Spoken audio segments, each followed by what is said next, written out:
What is good, everybody? My bad for keeping y'all waiting. Let me get everything situated in the studio for the live show tonight. Let me make sure everything is situated audio wise, guys. Definitely appreciate everybody tapping in tonight. I definitely appreciate everybody tapping in tonight for this live stream. Let me shoot it out to the guys. Let me shoot it out to my guys just to make sure everybody's aware of what we're doing tonight. Got a live stream for y'all. Know I'm a little late. I'm a little late, but you know what I'm saying? Better late than never. Better late than never. We got some interesting topics to speak on tonight. Excuse me, Lloyd Banks. Lloyd Banks actually did a pretty crazy freestyle for Funk Flex that we're going to be talking about tonight. What up, what up, what up, Bandemic? What up, Bandemic? What up, Glizzy? What up, Kala? Everybody in the building, let me know. Let me know where you're tapping in from. You know the drill. Let me know what city and state you're tapping in from. You heard? Everybody that's up in here, let me know what city and state you're tapping in from. We got a live video tonight. We got a lit video tonight. Got to talk about a couple topics, especially 50 Cent finally turning the tables on Whack 100. The Clubhouse God, Whack 100, has finally had the tables turned on him, you guys. Because a few months ago, I think we all remember a very specific interview that dropped. And it wasn't on Drink Champs.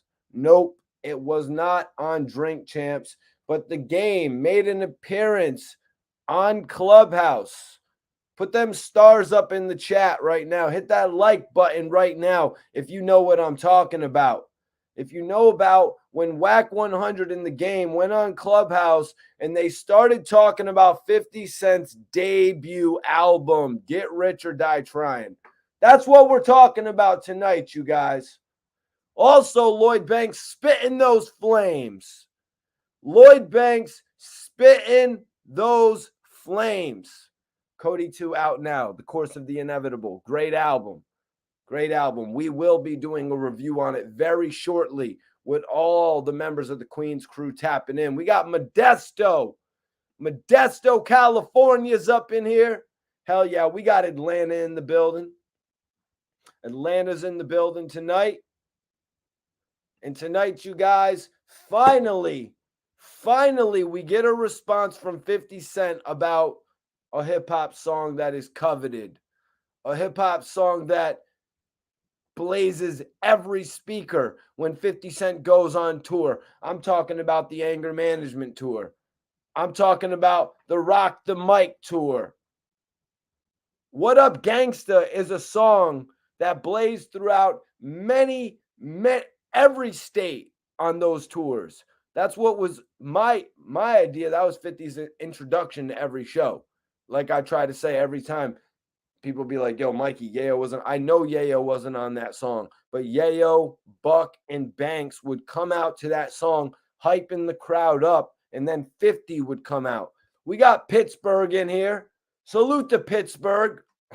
Much love tapping in, everybody for tapping into from Pittsburgh. Much love to everybody tapping in from Reno, Nevada. We got people from all over the United States tapping into these live videos, you guys. What up, what up? Be More. Be More's in the building tonight. What's going on with you, G's? Yes, Lloyd Banks definitely still has bars, and we're going to be going over some of them tonight because, you know, Banks had some pretty great statements on his most recent Funk Flex interview. Something that 50 said he actually saw. Also, another thing that turned 50's attention was the Joe Budden interview that Lloyd Banks did. That's right. When Lloyd Banks gets out there and starts promoting himself on all of the markets that we see all of the other main artists, plus more, let's be honest. Not every artist gets the chance to go and sit with Joe Budden. Let's call it for what it really is. Lloyd Banks is of another stature. I believe Banks and Yayo were saying in their, or excuse me, Tony Yayo and Vlad were saying that Banks has confirmed that he will do a Vlad interview, which is cool. You know what I mean? Let's let somebody actually get the story from the beginning. It's going to be great to get Lloyd Banks' story of where he started, where the music came from, when he was battling on the streets of New York. Even that battle with domination potentially could come up when we had all these front runners, you know what I mean, to become G Unit members. Hell, we all know the story that 50 Cent called Bang'em Smurf and said, put the G Unit logo on Domination's project. We all know that story. If you didn't, I'm telling you right now. This podcast that I do, the Mikey T, the Movie Star podcast, it's riddled with gems. I need everybody in here to hit that like button. I need everybody in here to share this video. We got an epic video tonight. 50 Cent went in on Wack finally. Finally, he went in on it because the whole world was kind of tripped up. The whole starting of the Get Rich or Die Trying album. Let's be real. The whole starting of the Get Rich or Die Trying album, when the game said it like that on Clubhouse, he was on Clubhouse actually. It was with Bullet Scotty. Bullet Scotty had Wack 100 and the game on Clubhouse. And the game and Wack 100 talking about the opening lines. What up, blood? What up, cuz? What up, gangsta? I was sold. I'm not going to lie. You know what I mean? I'm a Power of the Dollar era 50 Cent fan, but I started doing a little bit of research. You know what I mean? I started doing a little bit of research as far as how long they were around each other. You know what I mean? How long they were around each other. That's what it's going to really come down to, you guys. How long these two dudes were actually around each other. Doing some research, watching some old interviews, having done some interviews myself. I know the game was around when they filmed In the Club. The game was around when they filmed In the Club. The game was around a little bit prior to In the Club. You know what I mean? So let's just be In the Club's music video filming. So let's just be real. That has to mean that they actually were together in 2002. If we're doing some real thinking about this. What up? What up? We got Jersey in the building. Much love to Jersey. I'm about to put a poll up.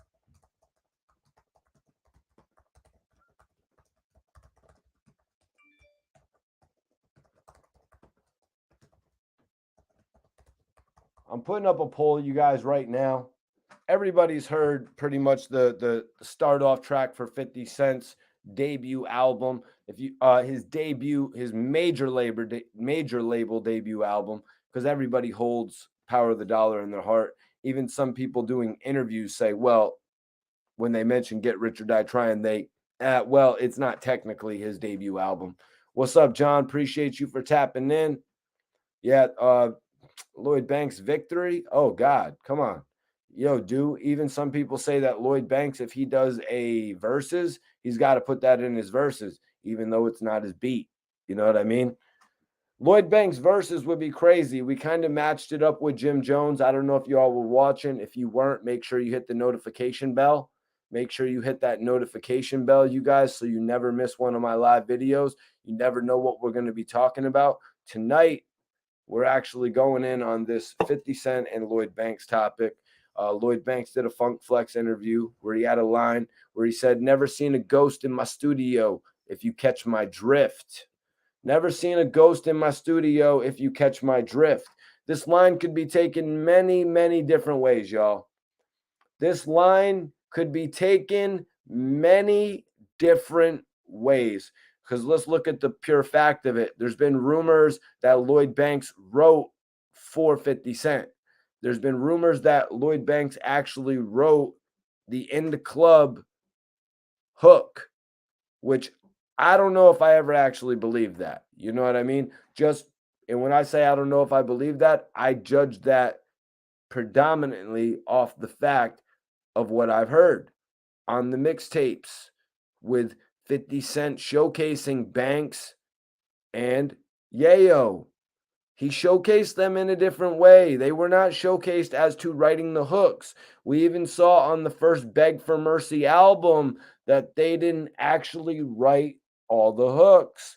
It was 50 Cent on about 18 hooks.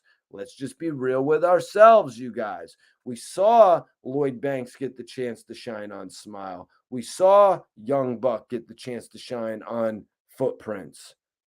But we didn't really get to see them do the hooks. So why would I believe that Lloyd Banks wrote the In the Club hook? You know what I'm saying? Just as a fan, conditioned from what I've seen. I don't want you to love me. You know what I mean? Bad news. You know what I'm saying? All these songs that 50 himself flipped from the radio. I mean, don't get it twisted.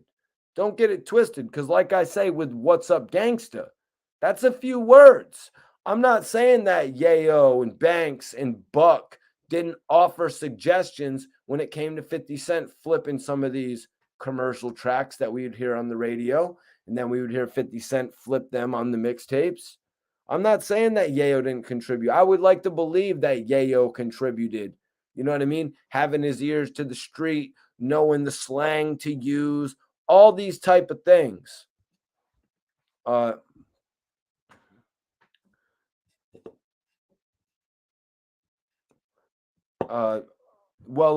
Banks' Victory freestyle was a freestyle all of its own. I'm not putting that alongside what Puff Daddy and what Biggie did. You know what I'm saying? I'm not putting that alongside that.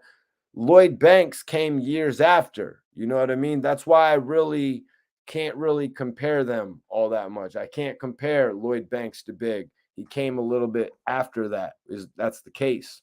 But as we're getting into this exclusive about 50 Cent shutting down Wack 100, yeah, that's right. 50 Cent shutting down Wack 100's claims, exposing Wack 100's claims. 50 actually spoke on his album that he's working on.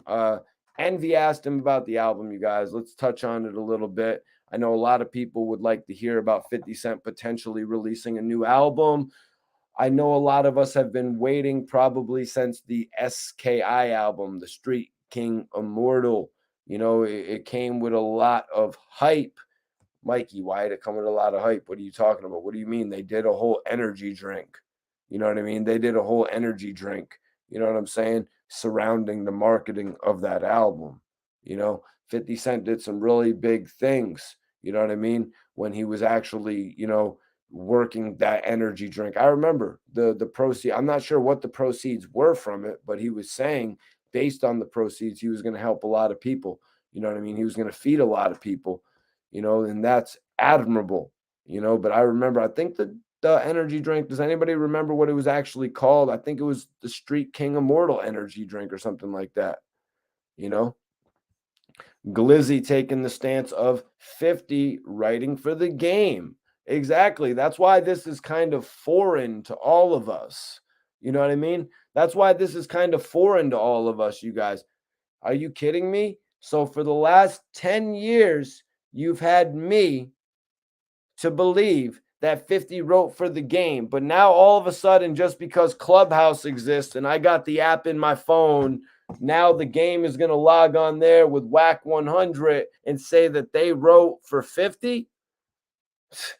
Now, don't get me wrong. I'm not saying nothing's wrong with somebody giving somebody a word or a phrase suggestion. You know what I mean? There's nothing wrong with that. But 50 outright denied it, you guys. 50 outright denied it. He said, yo, at that point in time, we didn't even know the game. Now,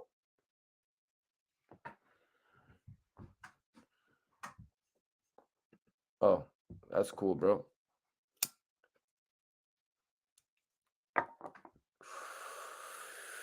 Smoking on this good, y'all. I'm finishing up my runts tonight, actually, you guys. Everybody share this video. Okay, that was called the SK. I see. See, they were doing it all in conjunction. But I really honestly could not even tell you if 50 Cent's Street King Immortal album dropped just because of the way he was releasing projects or not. I couldn't tell you if the new album that he's working on is even Street King Immortal. You know, I'm just so out of the loop with it. 50 let us become out of the loop with it. He walked away from it. Or as he said on the Breakfast Club, he didn't want to carry the weight. He was sick of carrying the weight. You know what I mean? He was sick of carrying the weight. He did not create his Kanye West, even though he had multiple opportunities to. I mean, I've said it before. We're talking about Banks tonight. We're going to talk about the career of Lloyd Banks. I need everybody to share this video with at least one friend. Let's go. We're going to be talking about the career of Lloyd Banks. I don't believe Lloyd Banks ever needed a ghostwriter, judging from the way that he writes verses, judging from the way that he writes bridges. He's actually known for doing bridges as well, from what I've noticed on the albums, and also the his hooks. The only issue I ever had with Lloyd Banks's hooks is they were a little bit long in comparison to 50 Cent's hooks. That's the only thing. But I know there's a bar structure to hooks as well.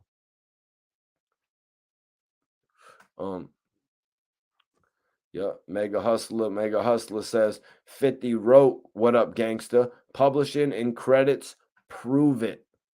Publishing in credits, prove it. So 50 was asked about his quote unquote last album, which I don't think we're going to be getting from 50. It doesn't make sense for 50 Cent to, have a last album. 50 Cent is the type of artist that could come out at any point in time over the next 5 to 10 years and release an album that's going to sell at least 100,000 units. And I'm keeping that at a small base rate because just sales aren't everything they were. And excuse me, I corrected it. I corrected my mistake about Animal Ambition releasing in 2012, 2014 actually. Does not change the amount of units that it did. 50 Cent, Animal Ambition, first week sales. Let me get a correct, accurate number for everybody. 46,000 copies. 46,000 copies. It doesn't change the fact. You know what I'm saying? It doesn't change the fact, man. What up? What up? Appreciate everybody tapping in. Appreciate y'all for tapping in tonight. So 50 talked about his album. Like, in all honesty, 50 could release a 50-year commemorative album when he turns 50 years old. So why claim one album is your last? It really just doesn't make sense unless you want to do it from a marketing standpoint, So 50 said, I started working on something. It might not be the last album. It might be broken up into something that goes with the TV shows. So much like we've seen 50 doing in the past, he may split up some of his music so he can actually release it to coincide with the television shows. In essence, that will help him market the TV shows better. We've seen the way that 50 Cent markets the TV shows, you guys. 50 Cent markets his television shows right alongside his Instagram. You know what I'm saying? So if 50 is coming out with a new record with, say, Moneybagg Yo, like he did with BMF, or a new record like with Little Durk, somebody in the chat, let me know. Trivia. What show was the song with Little Durk for? Little trivia for everybody in here. Yep. Oh, shit. Everybody, I encourage y'all to send in some super chats with questions, statements. I'll definitely read what anybody's got to say. My guy right here said the game is oh shit, taking it to the game. The Game is a dope lyricist, but not a great songwriter. Well, let me ask you, bro, how did you feel about The Game releasing his new Black Slim Shady record, which we've heard him use this term? For everybody just, thinking this is a recent term, let me let you know it's not. The Game has been using this term for many years, and he's been using it in friendly conversation with Eminem. In the last year or so is the only time we've been hearing The Game actually taking shots at Eminem in a challenging manner. Force and Tommy, yep. Just like Dre did with the NWA movie. Was that that was the Compton album, obviously. Yeah, he moved quite a few units with that.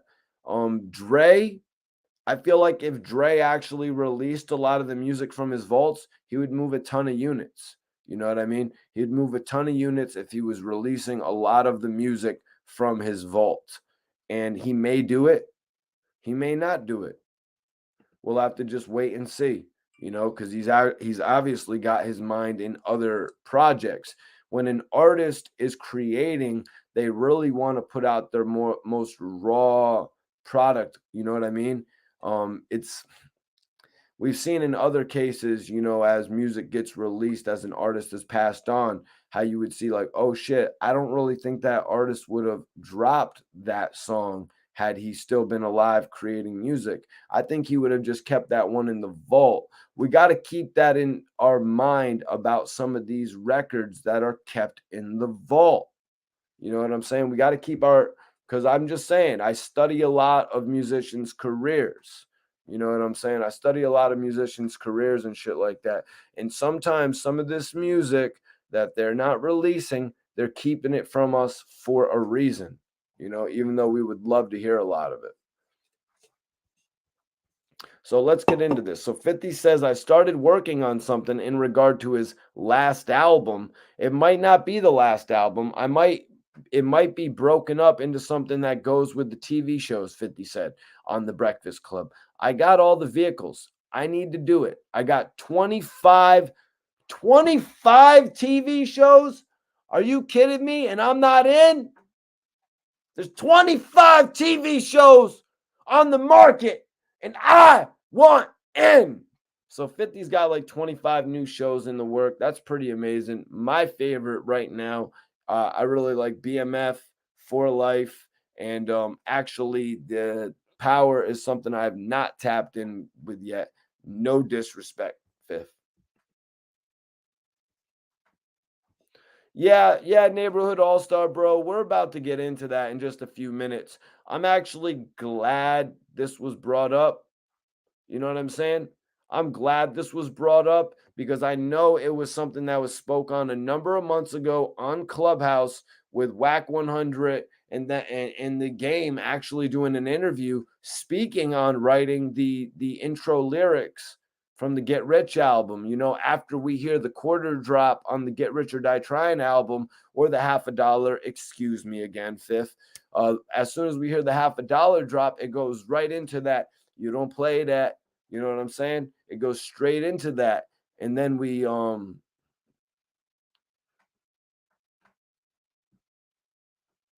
yeah, that's exactly what it is. What up? Appreciate everybody for tapping in tonight. So 50 said, I got all the vehicles I need. That just kind of messed me up. The fact that he's got 25 TV shows. Like, you got to be kidding me. I need to do it. I got 25 TV shows. Here's the EP connected with this. See, this is why 50 is saying he can split up his albums. This is why 50 is saying he can split up his albums, you guys. He could split them into EPs to actually drum up interest in the shows. It's genius.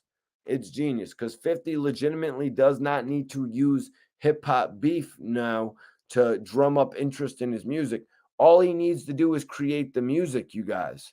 As long as 50 Cent creates the music, as long as he makes the music, he can release it. The people can get hype right around the time the show drops. I see exactly what he's doing. You know what I mean? It's the same thing that he did with the Get Rich or Die Trying film.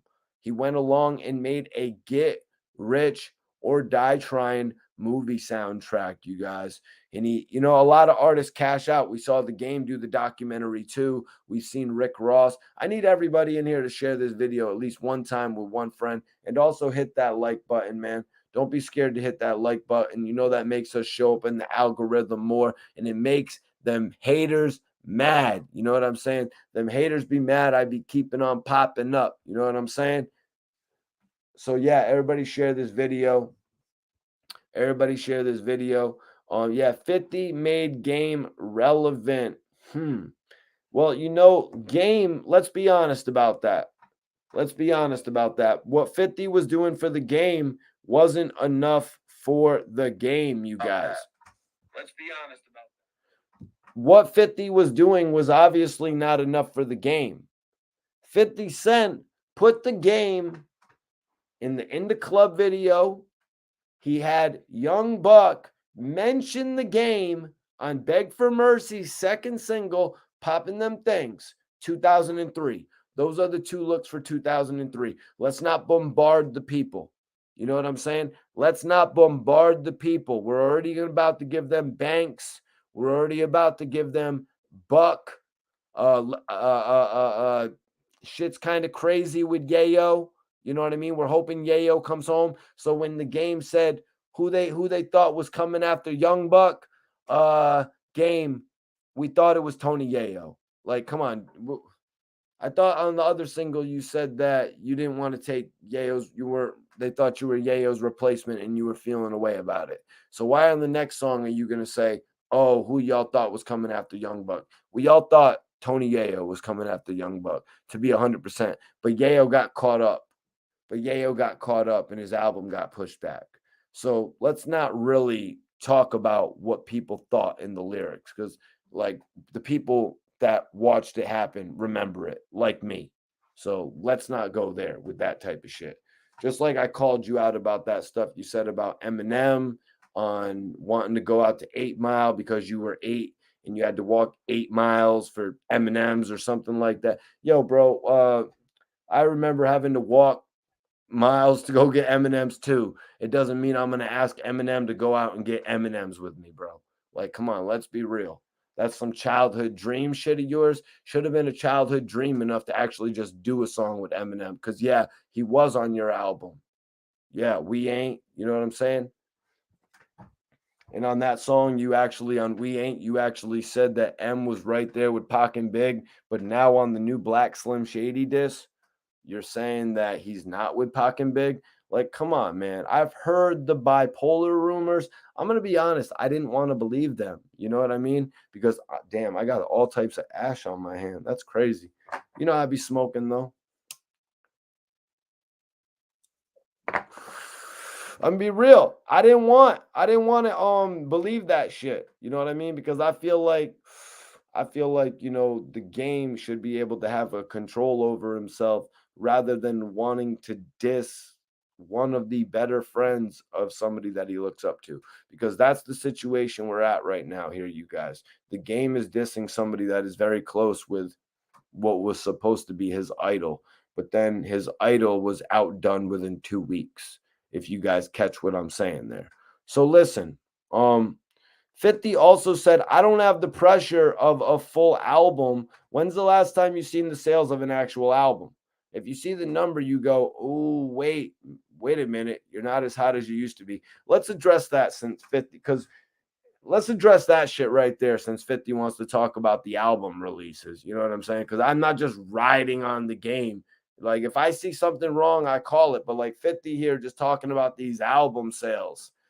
50 ended up doing the same shit that the people that he dissed did. 50 ended up pulling the same moves as Irv Gotti when it comes to actually releasing these artists' music. Let's be real. Let's be real when it comes to that shit. Irv Gotti wasn't releasing the music from the artists like Black Child that I really like, Cadillac Ta, who actually had releases on major soundtracks. You know what I'm saying? That you actually put major budgets into. You pulled in the reins like you did with Olivia Fifth.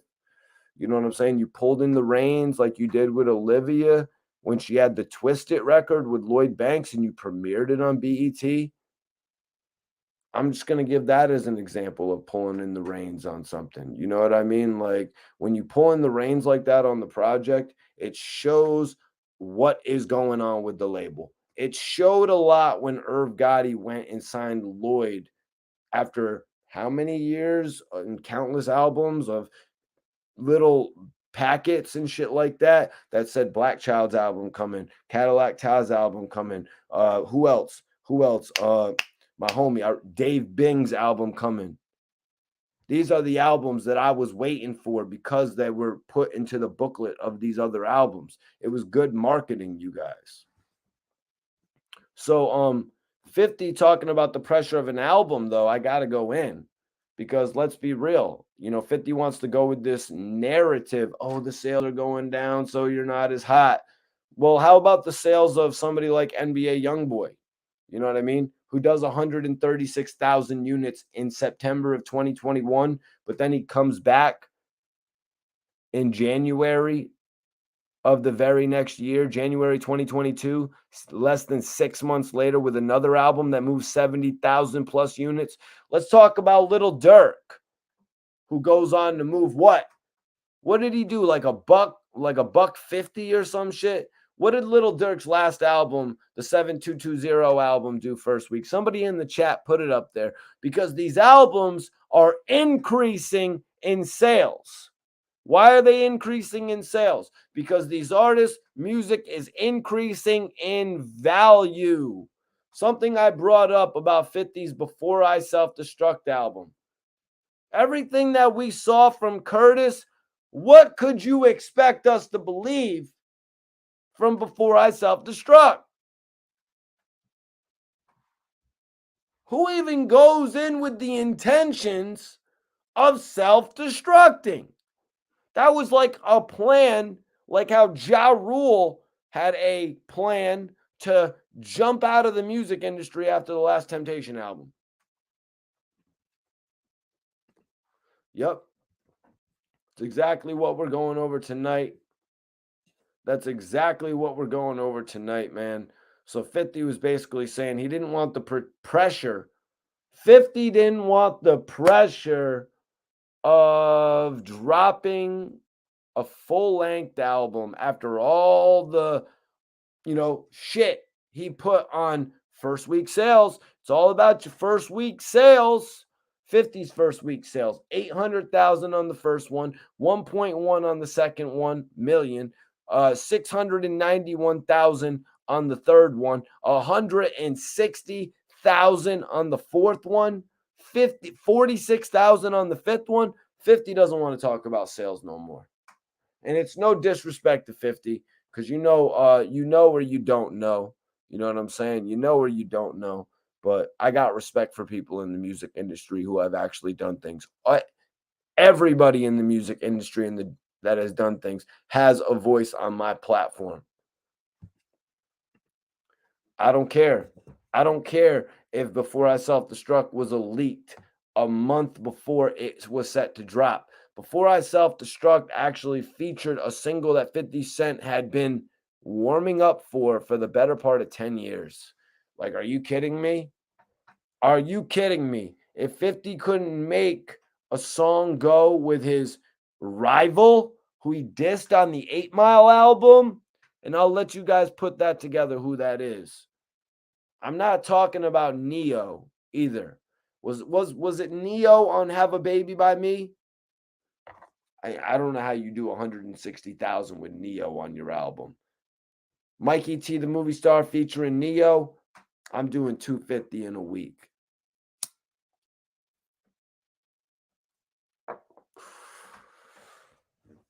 Yup, Neo. Facts. Neo. I need everybody to share this video with at least one people. I'm going in tonight, you guys. I'm going in tonight because 50 addressed Wack 100's comments about what's up gangsta. We got to talk about it. We got to talk about it. The internet was on fire a few months ago. Oh shit. Oh shit. The game wrote, "What up, blood? What up, cuz? What up, gangsta?" Oh shit, that actually sounds like he could have wrote it. You know what I mean? Those are kind of his monikers. 50 was actually writing the album. You know what I mean? 50 was actually writing the album in the West Coast. You know what I mean? All these different elements played a factor. Yo, Relly, put the video on. I'll bring you up, my brother, whenever you're ready, G's. We're about to have a bunch of special guests tap in tonight. Just so y'all know, we're about to have the Queens crew tap in tonight. You already know how we do. Also, anybody that's watching, you know what I'm saying? Welcome to tap in. You know, I appreciate everybody that's tapping in and watching these live videos. I need everybody to hit that like button and show some support. You're watching the next biggest blogger in the game right now. The biggest blogger in the game. The biggest blogger in the game. And I don't got a stain on my name. Let me get this shit sent over to the guys, though, to make sure everybody's tapped in and shit. You heard? Let me see what's going on here. What's going on here?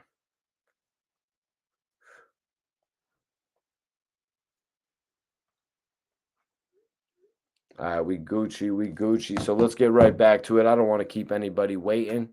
You know, Charlemagne brought up Beyonce doing 300K on her most recent project, and I just read some numbers that she's actually moving 90,000 in her second week. So anybody can say what they want about those numbers. You could say what you want about Beyonce's numbers, but in reality, 90,000 your second week is pretty decent. 90,000 your second week is pretty decent. I remember T.I. got out of jail after, moving or no, not when he got out of jail, but when he released that album, Heavier Than the Head. You know what I'm saying? The crown is heavier with the head or some shit like that. It did like 80,000 first week. You know what I'm saying? Shit did like 80,000 first week. Let me see. Go back and listen. 50 said.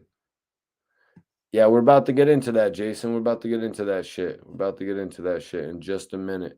I'm waiting for a couple of the Queens guys to tap in. We're about to bring a bunch of people in here. Let me see. So, 50 said Beyonce, she ain't going nowhere. There will be a reason for you to want to listen to Beyonce. You know, the same way 50 is positioning his music. DJ Envy asked about 50 Cent and G Unit. Envy's like, I see Lloyd Banks making his rounds. 50 Cent says he is done carrying G Unit at this point. So just because Envy literally asked, how's G Unit doing? He sees Lloyd Banks making his rounds. You know, Lloyd Banks, like I said, has the new album out. Cody 2, The Course of the Inevitable 2. Tony Yayo is doing his thing as well. He's got a new project set to come out. He's doing some epic interviews with Vlad. I got to give props where props are due. You know what I'm saying? I got to let people know how I feel when I feel a certain way. But both of these guys are working. You know what I'm saying? The only one that's not working, because Game is even working, Who Kid is working. The only one who I don't really see working, and maybe you guys in the chat can tell me, it seems like Young Buck is the only one not working. And I'm not talking about making mixtapes with the 10 theme. Please cut that shit out. Let's move on from that. It didn't work. Let's move on from that. It did not work. So 50 Cent says, I probably won't do a project with them. I'm done with carrying them around my back. Hurts. Yayo is a different animal. Yayo is a different animal, but let's not go there yet with Yayo.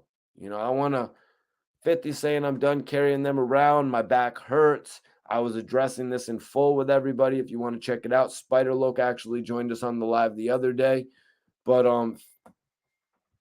But 50 saying that, it's like, yo, Fifth, the guys don't really need you to do another G Unit album. You know what I mean? We're not necessarily looking for another G Unit album. But what you could do is greatly impact jumping on Tony Yayo's album, jumping on Lloyd Banks's album. You could greatly impact this. You could change what is going on, even if you were to jump on the Game shit, as however unlikely that is. This is like Jay-Z jumping on Freeway's joints. It's like Jay-Z jumping on Beanie Siegel or Memphis Bleak records. This is the impact that you can have for these guys. I mean, shit. We see what Tony Yayo is doing when Lloyd Banks brought him out at Sony Music Hall. The crowd lit up for Tony Yayo. They always have. Tony Yayo was supposed to be in a position like a Stack Bundles or a Max B or a French Montana. He was lit like that. Like he had that buzz. He was supposed to be in a position, a great position. You know what I mean? But Yayo, honestly, he plays a great role when it comes to the game. You can just tell the way he was talking about the fact that he still supports Banks. He still supports 50. He goes out and he shows them both love. He plays a good median right there, to be honest with you. 50 been popping. Hell yeah, 50's been popping, man. 50's been popping since what? 2000s, you know what I mean? If you really want to consider when he first got that buzz and he was given the opportunity to work with people like Jennifer Lopez, you know what I mean? And he was given that opportunity to actually work with Columbia Records, 50, and he was given opportunities to place music on soundtracks, Rowdy Rowdy, you know what I'm saying? How to Rob these records, you know what I'm saying? He actually did a street video for Life's on the Line that really flipped the world up too. You know what I'm saying? I mean, it wasn't like, I don't know if it was as big as the Cash Money click, Ja Rule in '01 and Chris Black. Not to compare that though. You know what I'm saying? I just love to see everybody doing their thing in the game, man. Honestly. So listen, let me get back into this. So Yayo is a different animal. If he does something wrong, I don't care what magnitude. He will look like he will go, my bad, and then you'll be all right. Like I was saying yesterday, everybody has this type of friend that can mess up a million times. You know what I mean? Anybody has this type of, you might even be that friend. You know what I mean? I might even be that friend to a certain regard for some people. You know what I mean? You can mess up 100 times, but as long as you understand what you did, you know what I mean? As long as you understand, you're like, damn, I messed up, man. I realized I shouldn't be doing that type of shit. You know what I mean? And when, especially in a situation like this, and I've seen it, like look at 50 and Yayo, you look at Joel Santana and a lot of the people that he works with, I've seen it firsthand. Some of these guys that Joel's gives an opportunity. When you get that opportunity, you don't want to mess up. You don't want to mess up. You know what I mean? You want to play it right. You want to be humble, but also don't confuse being humble with being with not being. You got to be assertive as well. Being assertive is not staying away from being humble. You got to make moves for yourself. No, just because you're assertive, you can't not say that you're being humble, you guys. Everybody's always got to remember you got to take an opportunity that is in front of you. I still remember the day Diddy was in the building at the Shot Caller remix video shoot with French and Ross, and I was there with Chinks. You know what I mean? Rest in peace. You know what I'm saying? Shit, rest in peace, Flip. He was there as well. You know what I'm saying? I was there with these guys, and I heard that Puff was there, and I was like, "Yo, I'm not kidding me. I'm not letting Puff leave this building without saying what's up to Puff and shaking his hand and shit like that." You know what I'm like, nah, man. This is my first opportunity to meet Puff. I'm taking that. Yeah. Major shout out. Appreciate you, bro. Appreciate you, K. He said, shout out to Yayo for being loyal and keeping it solid. Yep. But let's get back into this here. So this is a very interesting point that 50 puts out there, you guys. If you look Banks and these other guys, they came in by way of him actually referring to Tony Yayo. That was kind of crazy for me to hear, you guys.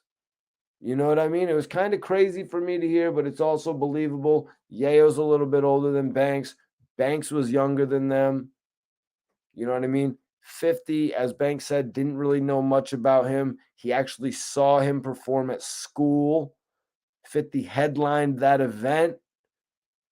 50 took a little bit of respect, you would have to imagine, from that performance that he saw. He's like, yo, this kid might take it serious. Yo, this kid actually takes it serious like me. And that's when Yayo brought Banks to 50. It was an immediate sell. Now I'm going to say, I mean, Vlad should ask Banks about this, the battles with domination. I don't really know what those battles were over. Was it over maybe who was going to be on G Unit? Because at the point G Unit was a trio. At that point, they didn't really need a fourth member. 4 members means you're not even going to be able to fit the song placement. We saw how 50 and G Unit actually started doing their song placement when there became so many of them. They would have to make one verse, and then that last verse would be 2 people. If you guys don't remember, listen to Hate It or Love It.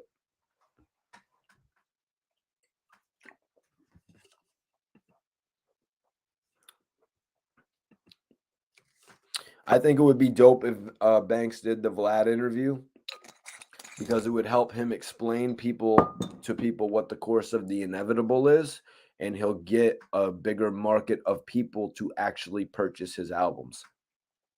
That's the only reason I'm suggesting he does that. You know what I'm saying? I think he should also go do, I think Nori wants to link up with Banks. I think I saw a video about that, but Banks had been, I guess, telling Joe Budden that he would be the one. Joe Budden has an amazing platform. He did a great interview with Lloyd Banks. I mean, I think we got some information on there that we wouldn't necessarily thought we were going to get. Banks was talking about 50 Cent song formatting, all this intricate shit when it came to the career of 50 Cent that we all listened to on the albums. You know what I mean? 50 Cent told us about the way he would laugh on albums. You know what I mean? All the different expressions he would do on albums. You know what I mean? The way he would start some songs off by talking, the way he would end songs with the outros talking. You know what I'm saying? He would use that format on his albums just the same way that he would use it on the mixtapes, you guys. Banks was studying that. Banks was studying that shit. You know what I mean? Now, some people might say, well, Banks should have been studying the business moves that 50 Cent was presenting.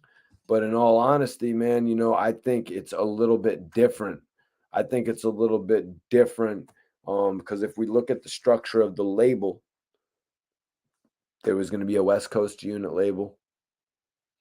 There was going to be a South G Unit South. There was going to be a Southern influence to G Unit as well, you guys. So there needed to be the East Coast G Unit. The East Coast G Unit was going to be Yayo and Banks. You know what I mean? Rest in peace, Maserati Fox, Mobb Deep. This was the East Coast G Unit. If I'm missing anybody from the East Coast G Unit, maybe Governor, but I think G Funk was created for Governor. Hot Rod was later placed on G Funk. G Funk, my favorite, music style. You know what I'm saying? Salute to all them dudes, man, who made that like just the best era of music to me, as I said before. But it was G Note Records that 50 Cent had put together. Excuse me. Sometimes I talk so quick sometimes, you know what I mean?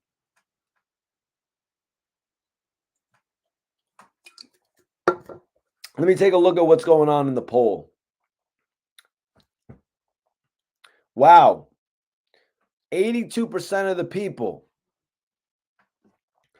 82% of the people in this chat.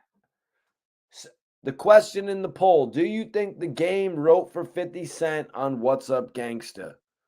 86. Vote in the poll. 86% of the people say no. And my bro from Niagara Falls actually is in the building. Dirty, let me know if you want to tap in, bro. I'll send you the link if you want to tap in on this. What you think Banks was referring to, if you've seen the Lloyd Banks Funk Flex freestyle. My bro Dirty O said, Mikey T, what's good? I doubt anybody on G Unit had writers. Everybody had a different style and flow, and that era changed the game. Shout out to upstate New York. Heavy influence in the building right now when you got Dirty O in here. He's got a lot of you got a new joint with Shay Nord dropping. What was that, on the 18th of this month or the 19th of this month? 30. Major salute. The Falls in this Buffalo is here. Hell yeah, bro. We got Niagara Falls in here. We got Buffalo in here. Yeah, Bandemic. I was really partial to the G-Funk. It goes pretty much ends with Daz Dillinger, in my opinion, though. You know what I mean?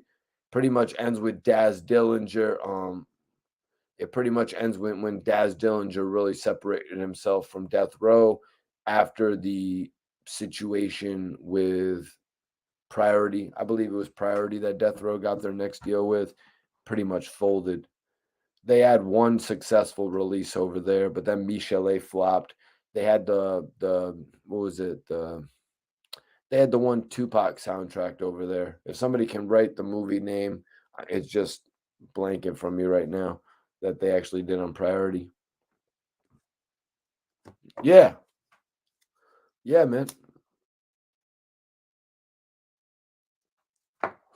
Like I said, Lloyd Banks on Vlad TV is only going to give him a more powerful platform to actually push out the course of the inevitable too. Vlad will do an amazing job with it. You know what I mean? Even though I think maybe Vlad should let me conduct some of the G Unit interviews, to be honest with you. You want to be real with it. You know what I'm saying? But Vlad does an amazing job.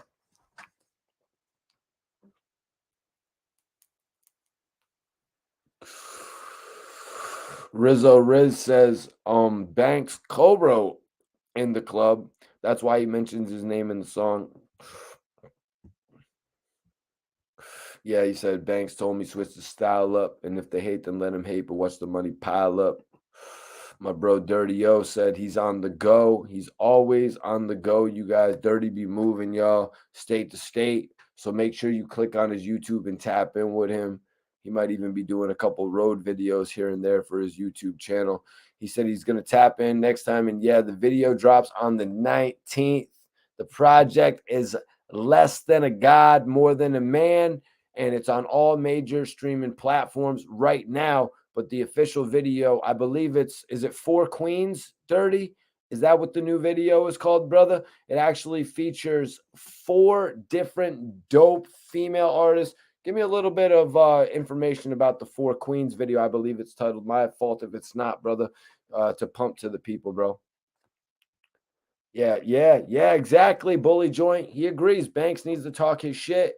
Banks is one of the dopest artists. We're about to talk about Banks in a few minutes. Let's focus up on this 50. We're about to talk on Banks in a minute, you guys. Some of the lyrics. If you haven't seen the Funk Flex freestyle, make sure you check that out. We're going to be talking about that tonight. That's where he actually mentioned the ghostwriter comment. Not sure if he's talking about. Guys, there's a lot of places he could go with that, man. There's a lot of places that he could actually be going with that, just to be 100% real with y'all.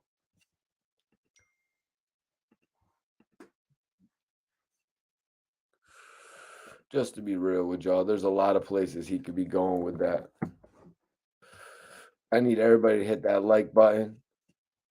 Queens only. It's called Queens only, y'all. And check out who's on it. Everybody read this. You can see who's featured on the record. You can see who's featured on the record.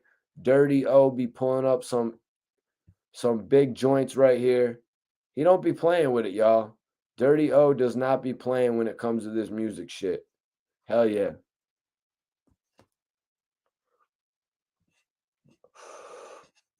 What's up? What's up? Everybody in here, post your favorite Banks bars. Everybody in here, post your favorite Banks bars. You heard? Everybody, favorite Banks bars.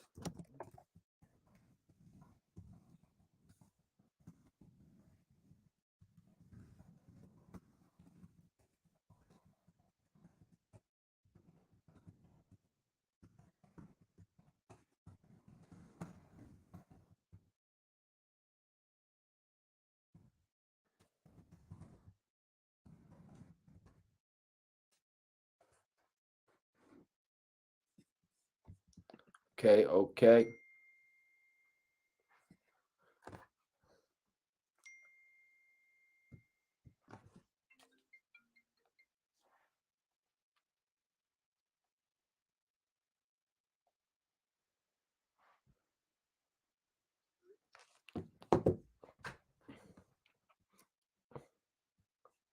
Hell yeah, man. Hell yeah. He has many.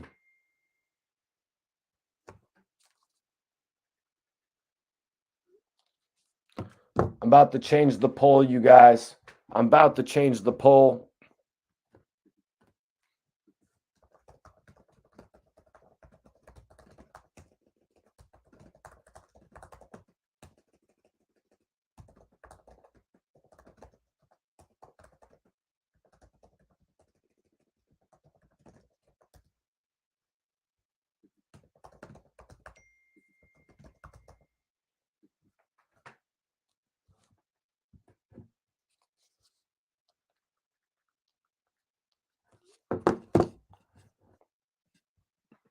Punchline King, too many. PLK, baby.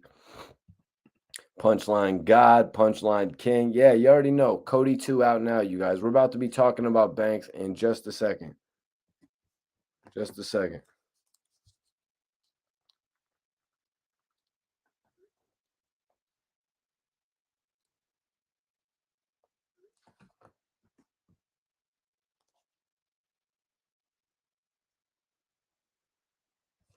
Sorry, y'all. I'm just making sure this joint works. Yeah, nah, dudes is just don't. What up, Queen? Appreciate you for tapping in.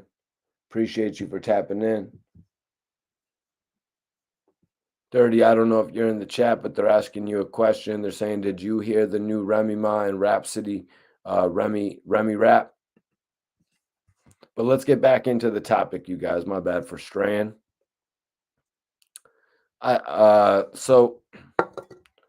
So basically, Charlemagne asked 50 if he watched Banks' interview. He said, I didn't see all of them. I seen some of the stuff that comes through. I seen he did some stuff with Flex. Not the whole interview, but I seen pieces of what he did with Joe Budden. As I was saying, two of the major things that Lloyd Banks actually did in the last few months. You know, when 50's actually looking at these guys in the past and making assumptions of them being lazy, you know what I mean? While 50 is working on film after film, while 50 is working on interview after interview, video after video, whatever 50's working on, reading scripts, endorsement deals, and then he looks at the guys and they're kind of not as busy as him. 50 may interpret that as being lazy. But now when 50 logs on the internet and he sees Lloyd Banks on Funk Flex, which we're about to be talking about, and he sees, you know what I mean, Lloyd Banks sitting with Joe Budden, you know what I mean? And this is something that the people went crazy over. It has no chance but to turn 50's head. You know what I mean? I'm looking at what people are doing, like my guy Trigger Ock, you know, putting out his new project, Trigonometry, you know what I'm saying? And how he's pumping that music out. And he's really just changing the dynamics of his lifestyle to actually release music. You know, that shit impresses me when I see that.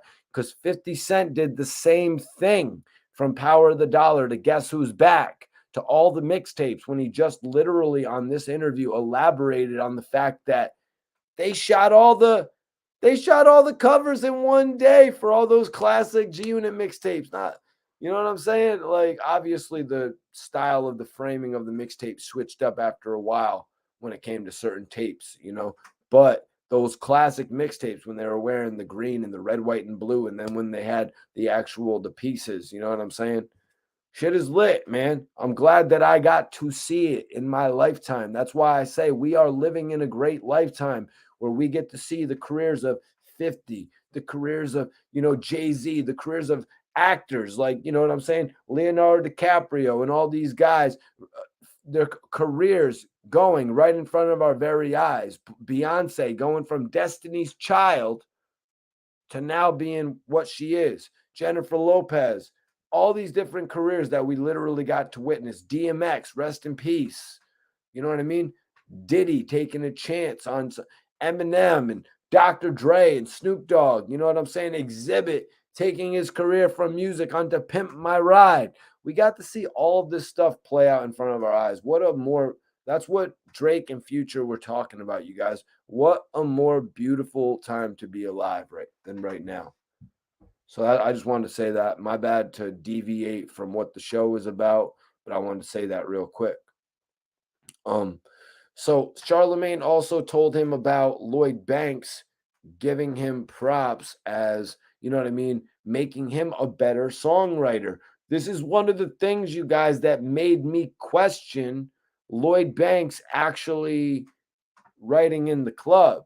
You know, when Lloyd Banks was on Joe Budden and he was talking about, yo, I was watching 50 and I was seeing the way he formatted his songs all the way down to the outros and the intros, the way he started the songs. You know what I mean?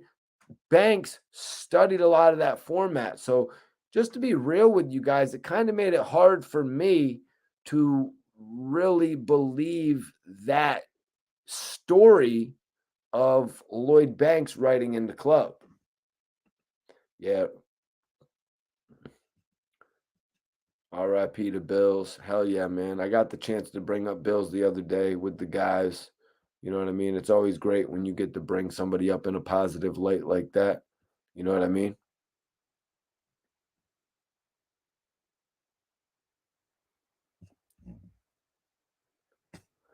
I have no idea, bro. I'm not really. So, 50's response to Banks taking such interest in his writing. 50's like, at that point, I wasn't doing nothing but writing. Nothing but songwriting. I don't think you should have the best verse at 50 years old. I think the best verse is the youth.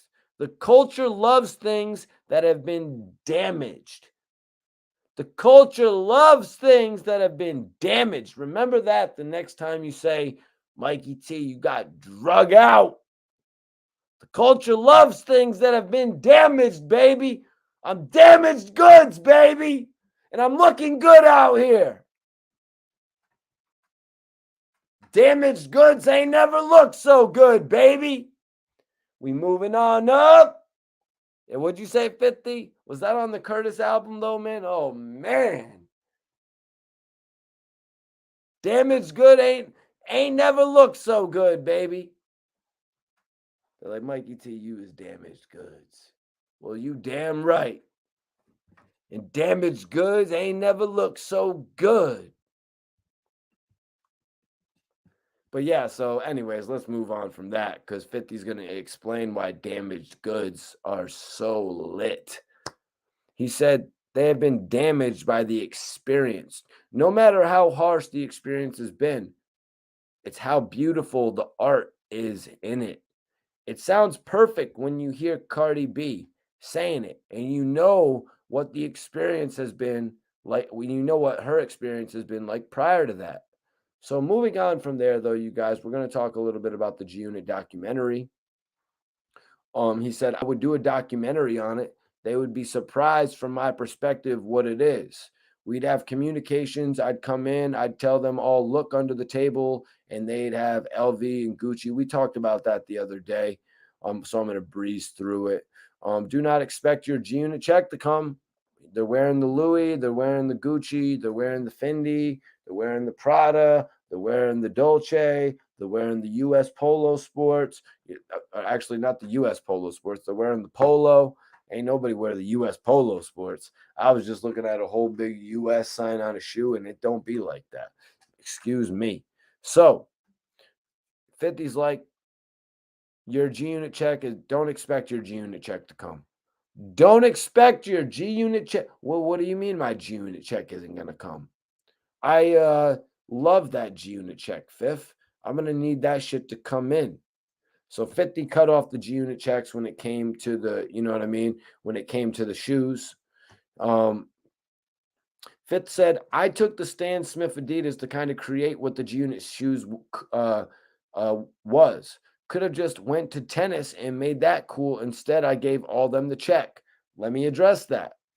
50 Cent right there talking some real shit. 50 said, let me see. At the time, they were being paid to wear the G Unit sneakers for RBK. So don't expect that check to come in the mail again. And it's like Jay-Z didn't his shoe deal to the other guy, didn't give his shoe deal to the other guys on Rockefeller. I could have just put the shoes on the court, but I took the Stan Smith Adidas to kind of create what the G Unit shoes was. And I could have just went to tennis and made that cool. Instead, I gave all of them the check.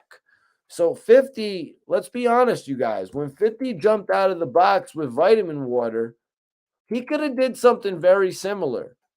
You hear what he's saying right there? He's talking sense. He could have took the G Unit shoe, put it on a tennis player. He could have probably made the shoe something that would have still been around today had he taken that approach with it. But instead, he took the G Unit approach with it. Instead of doing it a different way, he did it the way everybody would have expected. Everybody would have expected Suge Knight to put shoes on every single one of his artists. But you better believe every single one of those artists would have been wearing that shoe at that meeting. Everybody would have expected Irv Gotti and Ja Rule. No, they didn't take advantage of the shoe. They could have done the shoe. You know what I mean? They could have done the shoe. They missed out on that opportunity. Let's say Bad Boy. Let's say Bad Boy is a little bit better. Bro, yo, what are you talking about? It's not about, and you know, if people saying tennis isn't affiliated with hip hop, first of all, it's not about being affiliated with hip hop. It's about selling a shoe. You know what I'm saying? It's about selling a shoe. 50 was going to go for a whole other market with his shoe. And then all of us on the block, we would have been watching and been like, oh shit, 50's doing shoes with tennis players. How genius. Oh, 50's doing vitamin water. Oh, he's doing albums with Lloyd Banks and Tony Ayo too as well. Look at the different things that 50 Cent was doing. He could have easily walked away from the G Unit guys and did something in a sports market. And it probably would have been big today. Those shoes aren't for rap fans. Shoes are not just for rap fans. 50 Cent vitamin water is not just for rap fans. You know what I'm saying? Shoes are not just for rap fans. That's why you get into different endorsements. You think is cereal for rap fans only? Are watches for rap fans only? That's why they get involved with all these endorsements, you guys. That's why we almost saw the G Unit. What was he going to do? A deal with Jacob or something like that back in the day? You know what I'm saying? These are the different types of deals that we see. It's not always just involved with the music. Just like what 50 is going to do with the music to propel his 25 shows. You know what I'm saying? He's using his celebrity appeal from the music industry to appeal to all these other brands as well.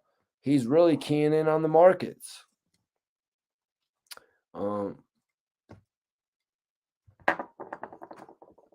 Yes, exactly. And 50 would have had a tennis player wearing a tennis shoe, selling that shoe to that market, and also endorsing vitamin water. That's the type of shit 50 would have been on. You know what I mean? But he wanted to make his artist bigger. He wanted to make, because I really believe at the end of the day, 50 wanted to have a movie company, a music company, a television company, a clothing company, a video, all these different companies 50 wanted to have, and he wanted to run them. That's just my interpretation of it. From when it comes to music, he wanted to have the G Unit, he wanted to have G Unit West, G Unit South, he wanted to have this G Note, brand of R&B musicians. So you could tell he had a lot of high ambition, you guys. He just fell out from it. People didn't understand the music sales at a certain point in time.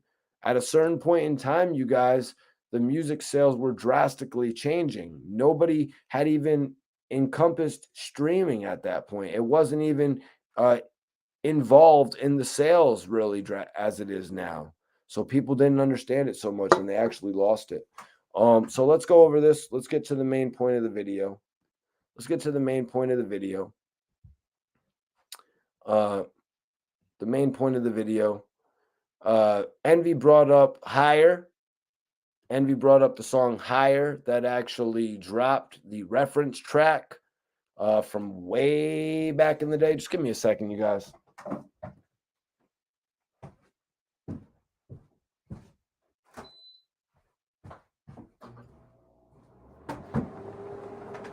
Let me know, is that messing up the video? Everybody let me know if my sound is off now because of what I did. Let me know, is that messing up the video? Everything Gucci on the video? Let me know if my sound is off now because of what I did. Let me know, is that messing up the video? Everything Gucci on the video? Everything good on the video, you guys? Because I want to get into this part because 50's like, they say all kinds of stuff. So we're talking about Higher, but now 50's talking about What's Up Gangsta. 50's like, they say all kinds of stuff. He said he wrote What's Up Gangsta. I'm like, come on, bro. Come on, bro. You said you wasn't even around. Come on, bro. You wasn't even around when we did that.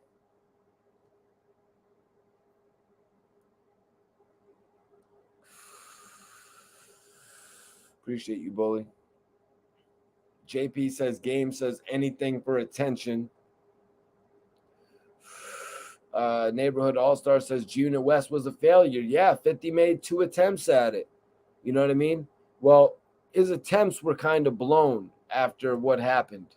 His attempts were blown after the whole Interscope deal kind of went sour, and they weren't letting him release projects as he would have wanted to. And G-Unit South didn't really put up an artist, even when G-Unit South was given to Shawty Low. And I actually went out to Atlanta and interviewed Shawty Low. You know what I'm saying?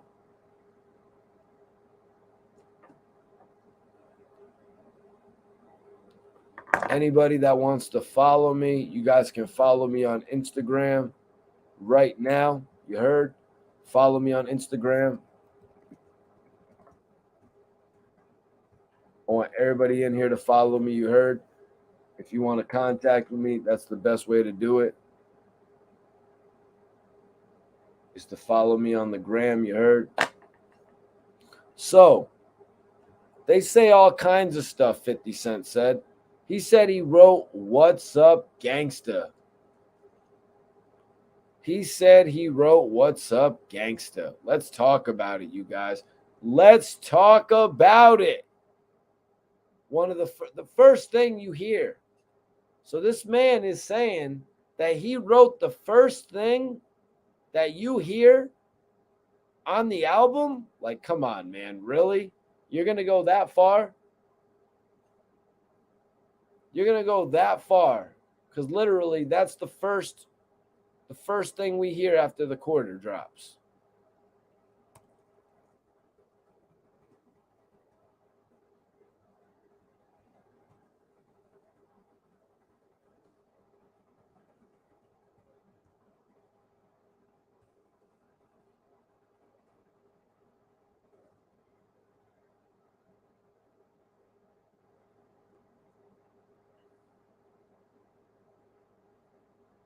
Okay, my bad. Let me get this lit back up.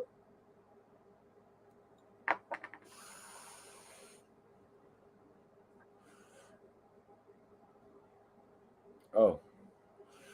You must not know what that is. You must not really know what that is then, bro. Like, for you to be making that type of accusation, you must not really know what that is, just to be real with you, bro. You must not know what the hell that is. Oh, you're out of here 100% now. What up, Joe? What's poppin'?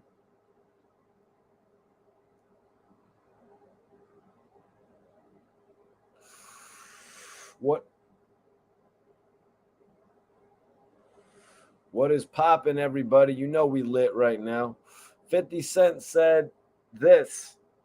50 said they say all kinds of stuff. He said he wrote What's Up Gangsta. I'm like, come on, bro. 50 Cent said, come on, bro. What is he going Zack Ryder on us? Come on, bro. You said you wrote up What Up Gangsta? Come on, bro.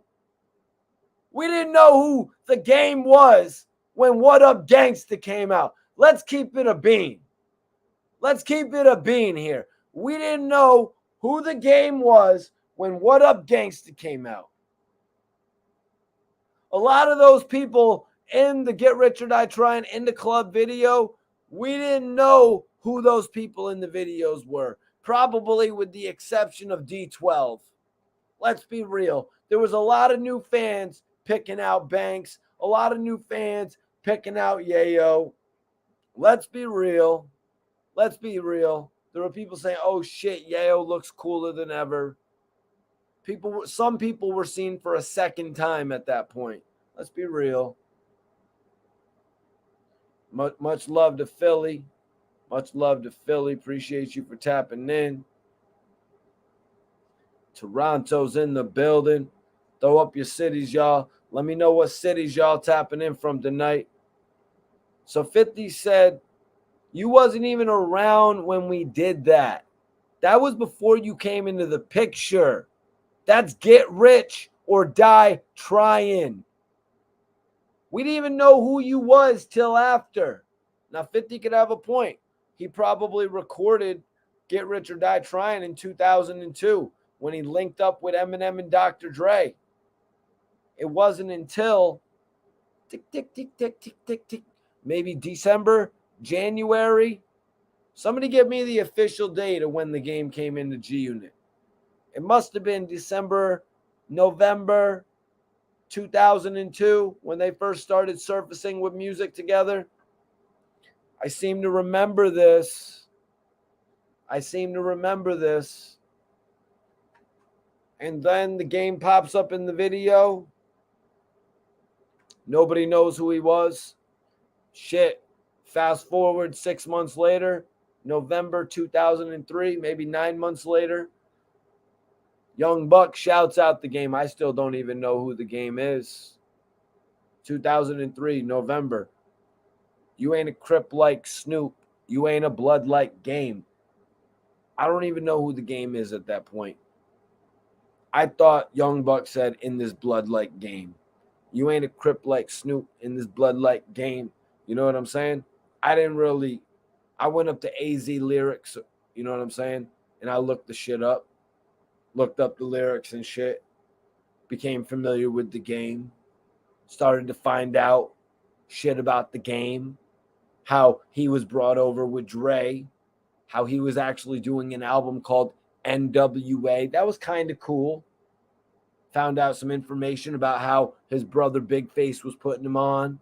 You know what I mean? Then we got to see or hear from the game when the chips are down. The first official release that the game was on. 2004. So you meet 50 in late 02. Your first album appearance is July of 04.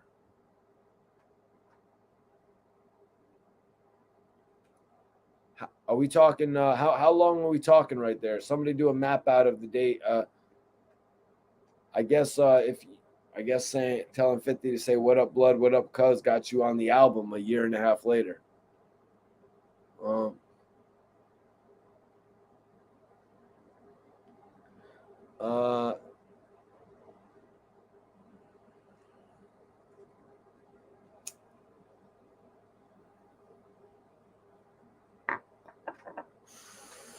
Yeah, that's what Game said, that he was hot as hell in LA. Game said he was hot as hell in LA and Dre really needed somebody hot in LA. And it's like, what? Dre already put on somebody from LA. Snoop Dogg. You cannot tell me that, you know what I mean? Like that I kind of felt the way about. It was like, yo, bro, first of all, everybody in the game, every fan, everybody in the industry knows that Dr. Dre has a partner. You know what I mean? Snoop Dogg.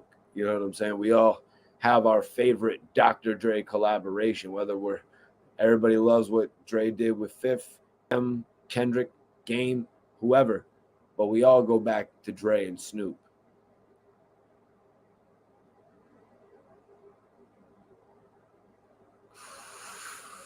So yeah, 50's denying it right here. He's saying you didn't even come into the picture. That was before you came into the picture. That was Get Rich or Die Trying. We didn't even know who he was till after. There's a point of desperation when you say anything. This is me at How to Rob. Oh my God. What a shot. What a shot at the game, you guys. 50 just said, this is me at How to Rob. This is me at How to Rob, you guys. The desperation when 50 was like, you know what?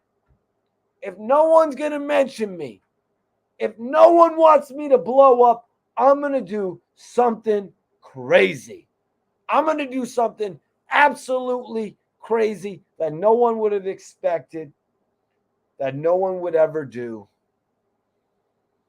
If nobody wants to act like I'm here, when I am quite obviously here, right in front of your face, worked with some of the most amazing talents from J-Lo to Diddy. That's why 50 had to step out in his career and start doing things like going back and forth with Murder Inc. Your life's on the line. These records propelled 50. But then what happened after that? What happens when you have these diss records that propel you, these buzz records that propel you to the top? What happens? You have to be able to hold your own at the top, you guys. We've seen Chief Keef come up off Buzz Records. We've seen Little Dirt come up off Buzz Records. Little Reese. We've seen these Chicago scene come up off Buzz Records. Who held their own? Who stayed on top of the mountain? You know what I mean? It's a matter of that. It's a matter of consistency, you guys. Neighborhood All-Star says, game was not hot in Los Angeles. And I will ask you a question, not you, Neighborhood All-Star, because I appreciate you typing in a response to that comment. I will ask a question. If the game was hot in LA, why did JT the Bigger Figure wait to release Untold Story until the documentary came out? If he was so scorching hot. Matter of fact, second question. If the game was so hot, this is going to be like a game you could do, like, you know what I'm saying? You could flip a card. If the game was so hot in LA, the coast, right? A great big coast. You can go platinum just in LA is what they say. Why didn't Diddy pick him up? Why didn't Diddy? What are you going to give me the same excuse of why Puff didn't pick up Fifth? There was trouble there. Diddy probably loves Irv and Ja. You know what I'm saying? It's complicated.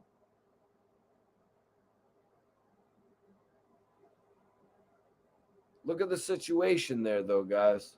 Look at the situation, how it plays out. Why didn't Diddy pick up the game?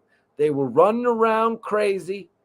I'll give it to Diddy if he actually came up. Yo, it just hit me.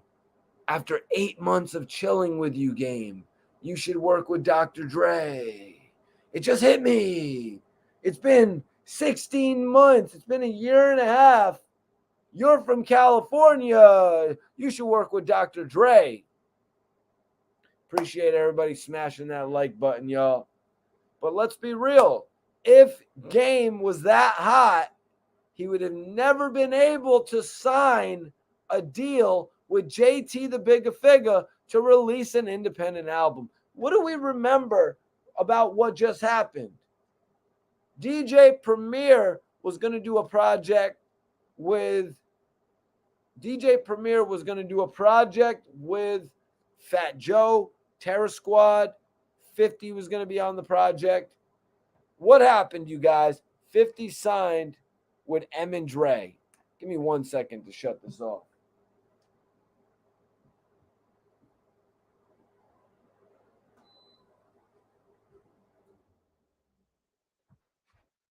$50 signed with M and Dre, you guys.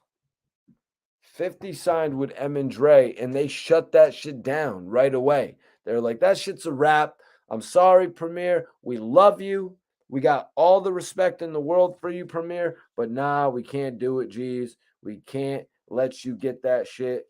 We can't let you get the record with 50 Cent because honestly, Premier, 50 is about to release his real studio debut album with us.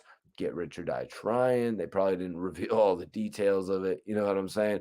But he's about to do some major shit with us, and we can't have any complications. We can't have him actually on another single at this point in time. We've seen this happen with other artists like Ja Rule getting pulled away from the Cash Money Click, 01 and Chris Black. You know what I mean? We've seen it happen. You know what I mean? We've seen artists actually leave the label because of popularity that they have, like Chingy with DTP ended up coming back. You know what I mean? We see a lot of this shit happen, you guys. So, yeah, 50 basically said that he wasn't around till after the recording of Get Rich or Die Trying. And I would have to say, if they had a single like Wangsta ready to go, like at that point in time, they had their album ready to go before 2003. He met him when the completion of the album was. You know what I mean?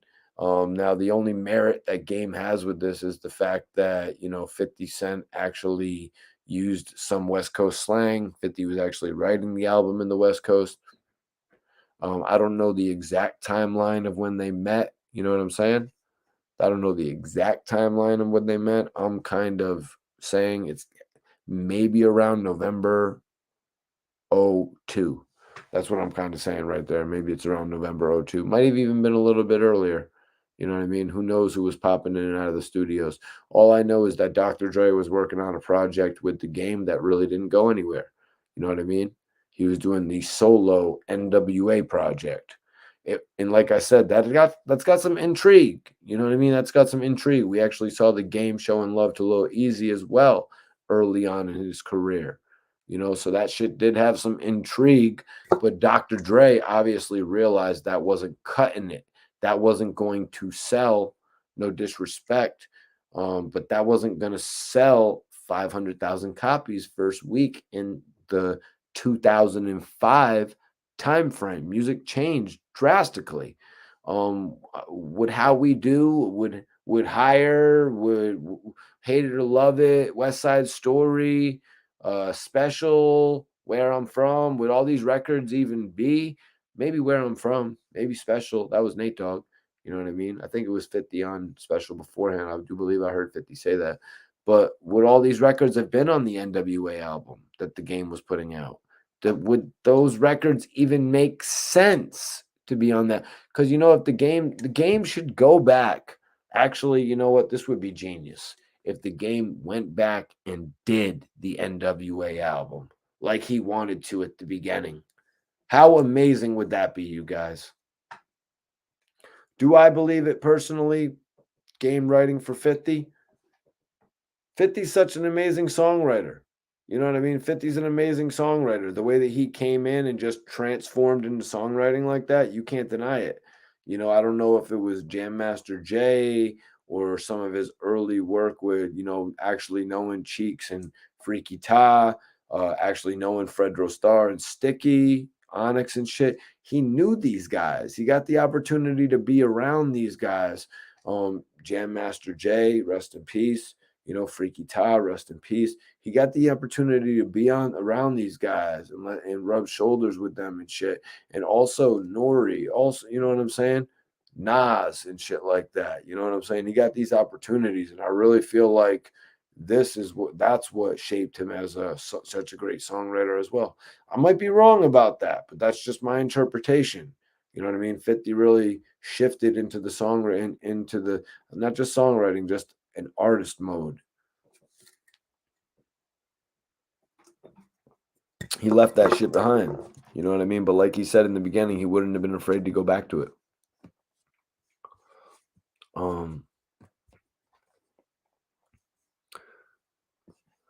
Yeah, that's kind of funny you say that. You said Game never had a run. 50 was number 1 for 7 years, 2003 to 2010. Game never was number 1. In regard to that, 50 actually said in this interview, which appreciate you, Sky. 50 actually said in this interview, if he would have knew, this is something I didn't really respect. You know what I mean?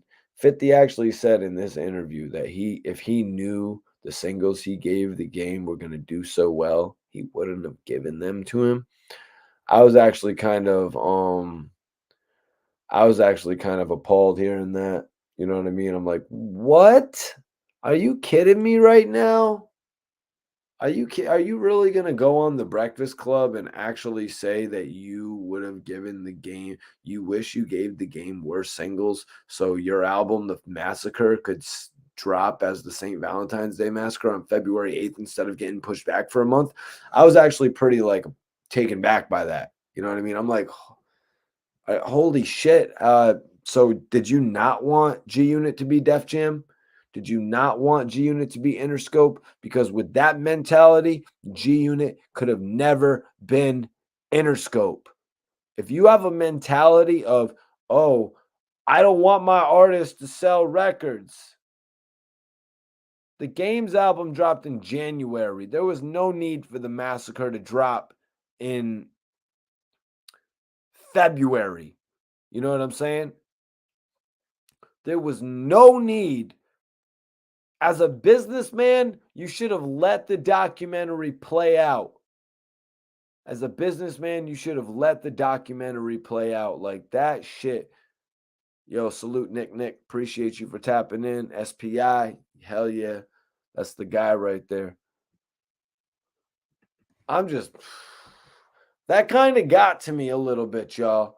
That kind of got to me a little bit. Y'all can check out my interview with Spider Loke. Spider Loke actually detailed a few things. That's a little snippet of the interview. He blessed us on the channel. He was spitting some crazy Nas lyrics too. Him and Iceberg was Berg Bucks. Excuse me. You know, they were doing their thing, man, yesterday. Spider had to come in and kick some of the Nas shit, which was lit.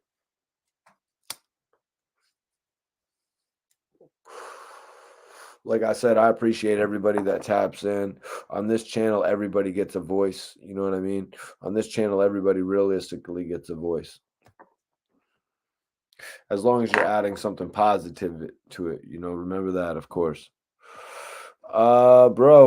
Jay, I'll be real with you. Jay says Game only had 300 bars by itself. Everything else was somebody else's song.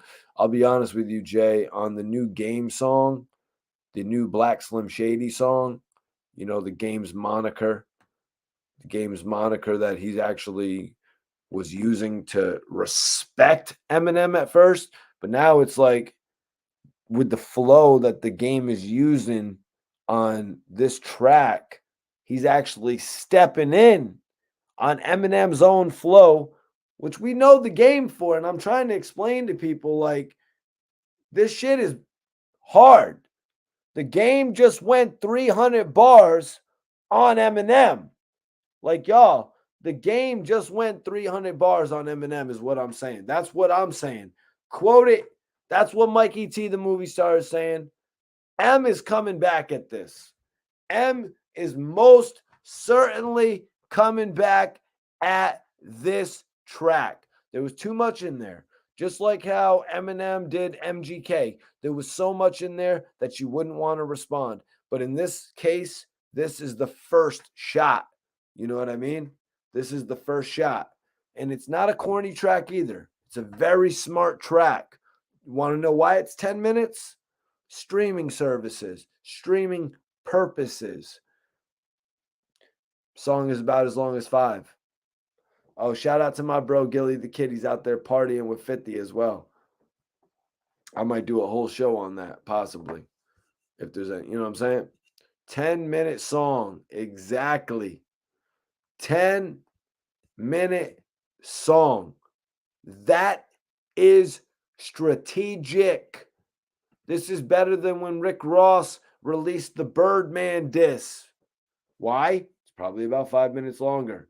Genius. 10 minutes, acceptable. I'll play it. I'll stream it. I'll listen to it. You can do that. 10 minutes is cool. Sometimes this 2.5 minute shit, it's a little bit fugazi sometimes, you guys. You know what I mean?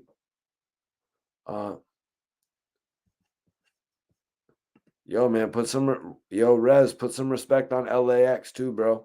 That was honestly, LAX was the last real presentation that the Game got for an album, you know?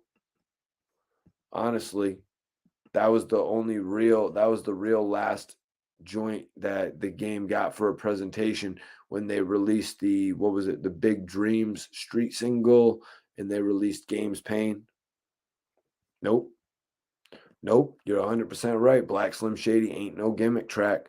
Like, that's what I'm saying. Like, if you're going to listen to that, it's not like him mocking the real Slim Shady. Like, that's not what it is. Like, I'm trying to explain that to people. It's the Game doing 300 bars. You know, he's not joking around. But yo, bro, I think you were calling me out on saying the Games album, the documentary is not a classic. And bro, I'm sorry, man. We did a track by track review or a comparison of 50's debut and Games debut, and actually both of their sophomore albums. And Games albums, those first two, they have tracks that you just can't remember off the top of your head. You know what I mean? So I can't label the documentary or the Doctor's Advocate classics. You know what I mean? I can't label those albums classics because if I bring up records on them right now, you can't just remember them off the top of your head. So with 50, every single record probably on Get Rich, probably every record on the Massacre too, you can remember, you know. Uh Jay, I want you to tell me why the documentary was a classic. When you look at the track list, go look at the track list, get back to me and let me know why it was a classic, because I could sit here and name almost every song on 50 Cent's first album, second album, but I can't name every song on those albums. That is what makes a classic, you guys. That's what makes a classic. You know, we were doing the real comparison the other day. So, Lloyd Banks, you guys, did one of the dopest freestyles on Funk Flex's joint. I think it was dope because it wasn't overly done. It was like 4.5 minutes, I want to say. Now I want to go over ghostwriting, a ghostwriting bar that both Lloyd Banks and the Game had. It's been heavily speculated that out of these two, one of them had somebody writing for them. Hell, we just heard reference tracks. We heard the reference track. Lloyd Banks said this on his diss, on his game diss Showtime. You don't even write your own shit. You feeling hype? Then go sit. You don't even write your own. We always know when it's a serious situation, Banks comes to 50's aid. Yet 50 shows Banks respect. Some people on the earth think it should be more. You know what I mean? Some people think it should be more. You know what I mean? When you let somebody mold you as an artist, when you let somebody take an ownership in your career, or a guide, I should say, in your career. You know what I mean? I don't know. I think they should patch it up, and they will. I'm sure. You know what I mean? Like Banks said in a few interviews. I'm sure they'll patch it up. But like I said a little bit earlier on, if you weren't tapped in, I said 50 Cent jumping on features for the likes of Yayo, Banks, you know what I mean? All the Kid when he was G Unit, shit, even Trigger Ock, my guy, um, Mike Knox, you know what I'm saying? Shit, if 50 would have done it back in the day, 50 jumping on Prodigy's albums would have helped them move units. 50 doing this, to me, in a way, it's like Jay-Z working with Beans, Jay-Z working with Free, or Memphis Bleak. It means a big deal. It's a big deal. It's like the Game doing this Eminem diss. It's a reason for people to want to actually look at this new Drillmatic album. It's like, oh, Game can say all he wants. Oh, there's 11 Eminem albums, but only 10 of them haven't played in my car. Bro, there's 8 or 9 Game albums, and I mean, shit, I can only tell you the first 3 realistically. You know what I mean? No disrespect to the Red Nation or the Red Tape album, excuse me, or the Jesus Piece album. No disrespect to the Documentary 2 or the Documentary 2.5 or Born to Rap or 1992 or this new Drillmatic album. But I'm just keeping it real, man.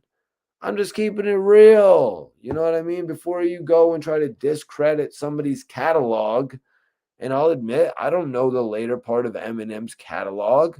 All these the Kamikaze and the Murder to Music Numbers album and all this other stuff that I'll be the first to admit it. You know what I mean? I'll be the first to admit it. Come on, like But let's be realistic about it. Dude was on interviews saying, "Hold on, you want me to diss Eminem? Are you want Eminem to come back at me all crazy?" First of all, who the hell says that about somebody? You know what I mean? Like, come on, you are the game. You know what I mean? You are the game. I could not imagine anybody else unless somebody was trying to ride D without a helmet. Because let me tell you, man, put that shit on a flag, bro. Put that shit flag on the play game. That last interview I saw is a flag on the play. And I'm not talking about the bullshit of you and Whack 100 going on Clubhouse and saying you wrote up What Up Gangsta. I'm talking about the other shit, man. Yeah, exactly. Exactly. You named a bunch of songs, but you didn't name the ones. You didn't name the ones that nobody knows. You know what I'm saying? Church for Thugs, unmemorable song. I don't know if anybody in here could tell us some lyrics from Like Father, Like Son, but Higher was a failed track. I was talking about that a little bit earlier. 50 actually did the hook on that. He should have just left 50 on the hook. You know what I mean? Um, let's be honest. Is Start from Scratch as good as that song that goes, I only with you on 2 occasions when I'm drunk and I'm high? I would be wrong if I would you. That shit is lit from the game. That shit is lit. But what's it called?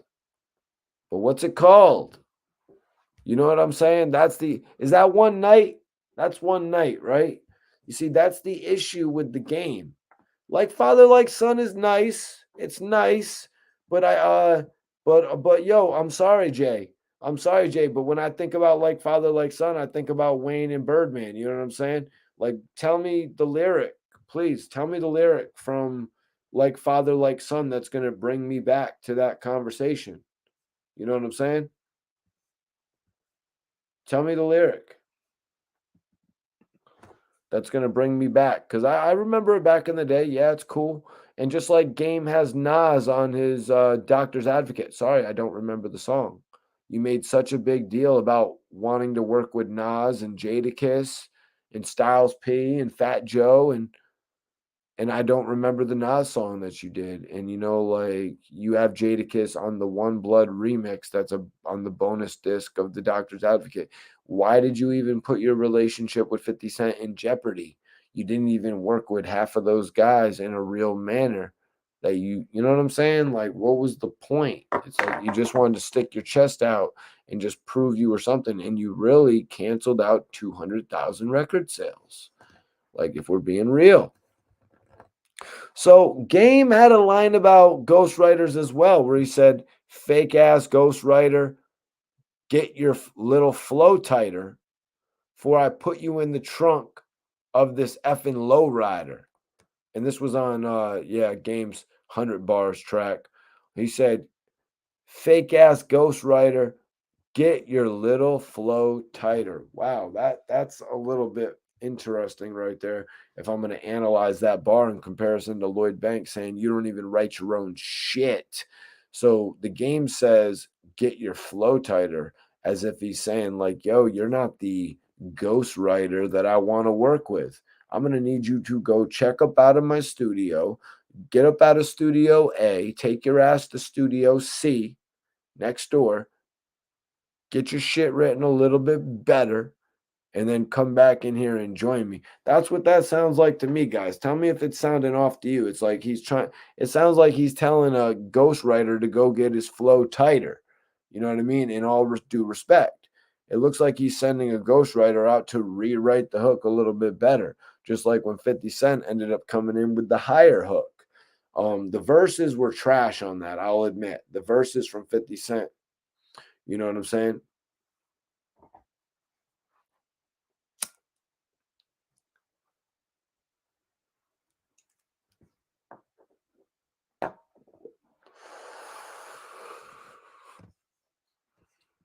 So hold on one second. Just lost my train of thought there. But you know, there were rumors, like I said a little bit earlier, that Lloyd Banks actually did the writing for In the Club on the hook. It's kind of implied by 50 Cent. Well, let me tell you what was really implied. Let me tell you what was really implied.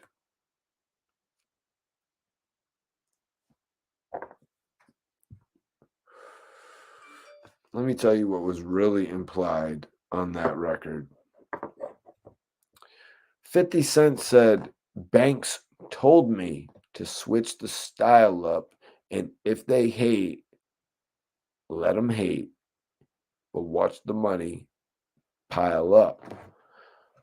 50 Cent's hooks would usually be a singing melody, right? 50's hooks, if you go back to the Power of the Dollar album, it would usually be a singing melody. In the Club, really what it was more of a bouncing, different type of a bouncy type of record. You know what I'm saying? It was more of a you know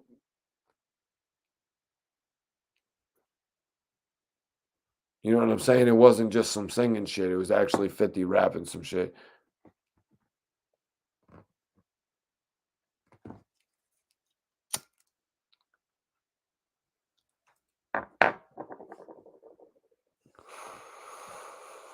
Benzino called what a classic, bro. Get Rich or Die Trying. I remember DJ Khaled didn't call it a classic. It's like, what? What? And we all know when it comes to G Unit, 50 Cent's the front man. But what is Lloyd Banks? You know what I mean? What is Lloyd Banks? You know what I mean? Lloyd Banks is pretty much supposed to be 50 Cent's successor. You know what I mean? He was supposed to be in that Kanye West role. It was supposed to be in that Memphis Bleak role. You know, yo, there were high hopes for Memphis Bleak. There were high hopes for Memphis Bleak. You know what I mean? Jay-Z had high hopes for every single one of his artists, man. So let's not cap when it comes to that. Banks quickly took on the moniker of the PLK. You know what I mean? And I actually spoke on when I first discovered Lloyd Banks. My first discovery of Lloyd Banks. Can anybody in the chat share their first discovery of Lloyd Banks?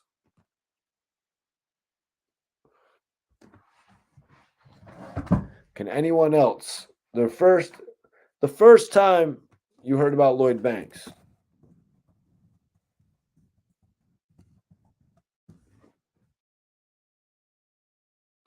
First time hearing Lloyd Banks. I can still remember my dude playing Lloyd Banks for me now. He pretty much, introduced me to 50's whole clique. You know what I mean? He was like, okay, so this is the guy 50 has right here, and this is the other guy 50 has. Yep. Yep. Facts. Facts. Bad news. Yep. First time hearing about Lloyd Banks. Lloyd Banks Victory freestyle. Victory. Yep. Everybody put it in. Your first time hearing about Lloyd Banks. We're talking about Banks right now on the Funk Flex, which 50 Cent said he saw a little bit of. 50 also said he saw a little bit of his Joe Budden joint as well, which is dope. So that says to me if that Banks is doing the right things, you guys. Banks is moving the right way if he's doing it like that. If he's attracting the attention of the big dogs in the game, he's going on all the right platforms. Stunt 101, that's lit, Jay. But yo, Jay, you must have become acquainted with Banks before that then on he was on the Don't Push Me from the Get Rich or Die Trying album. Lloyd Banks, yep. Halloween Havoc is one of my favorite series. Like I've said, it is my favorite series from Banks. It's funny you say that, bro. Porno Star with 50 and Banks. Yeah, the Banks workout. The Banks workout was crazy. I remember my boy playing that. EMS says, On Fire was mine. What's popping with your EMS? Who shot you? The G Unit mixtape. Okay. Yep. Yeah. M and Banks. M and Banks. I wish we would have saw more with that. I don't know why we didn't. I thought we would.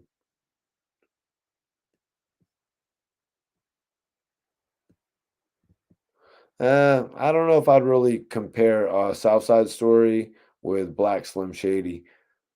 I, I didn't really like Southside Story. You know what I mean? I just didn't like what they did with their voices, to be 100% with you guys. Like that threw me off. Like that's the only thing I dug the concept. I dug the lyrics. You know what I mean? I just didn't really like what they were doing with their voice.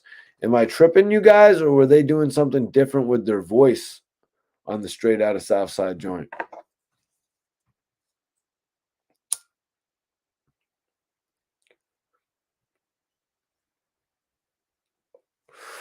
I want to know if I'm tripping about that. Did they use the different voice on Straight Out of Southside, you guys?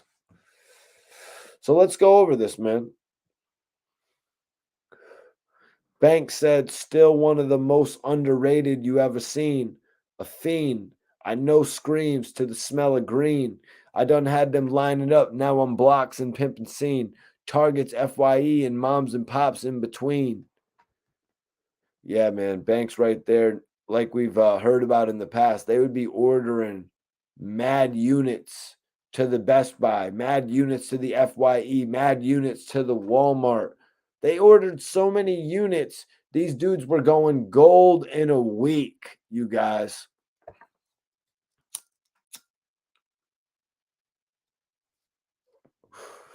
Yeah, man, they were ordering mad units. So it's dope to see Banks actually reminiscing on that in this freestyle about how his he went from lining up now on blocks and targets and FYEs and mom and pops in between. They sold a lot of records at them mom and pops, as was being explained to me as well in an interview that I recently did with Lil Flip.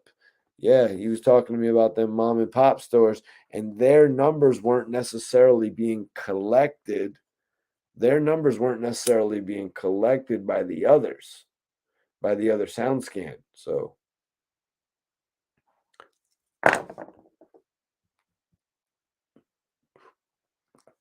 Banks said, always been ahead of the game. I didn't have to change with it. That's something we frequently say about artists, about how they have to change with the game. They have to evolve with the game. There's some artists who command such a respect in the industry that the game never has to change for them. They can legitimately be themselves and move as they please. And everything will basically move at the rate of their desire. 50 Cent's rate of desire was releasing an album every 2 years. You know, that was his rate of desire. But that's not what I'm necessarily talking about, a sales rate. I'm talking about more of how an artist commands the attention of the audience, like a Little Wayne. Little Wayne is his style is going to be his style. You know what I mean? All these different people, like an Andre 3000, his style is going to be his style. Nas and Jay-Z, you know what I mean? Banks really had an opportunity. I feel like there's a lot of artists that have opportunity, that had major opportunity in the game to really do things, you know what I mean? But it comes with consistency. If you're going to have consistency, then your face is going to be there all the time. Then your name is going to be etched in history. But if you miss some opportunities, you could be facing, you know what I mean, some drastic repercussions that affect your life 10 years down the line. That's why it's important to keep moving. You know what I mean? Uh, not necessarily moving with the time. Some of these guys don't have to move with the time, they create their own time. But you always got to keep moving and putting out content and making sure that you're staying on top of your grind.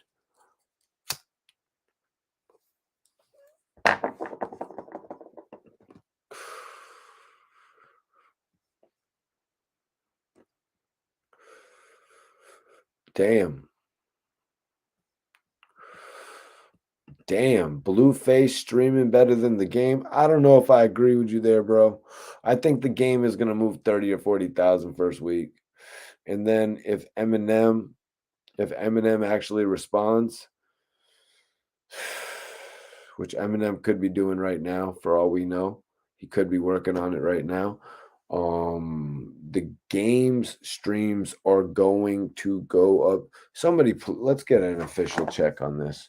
We should really get an official check on this. The game official. Let's get an official check on this, you guys. I want to know, in all honesty, is I'll be real with you guys, man. All right, cool. Let's go. Let's go. Let's go. Yes, the Black Slim Shady is on the album. Finished.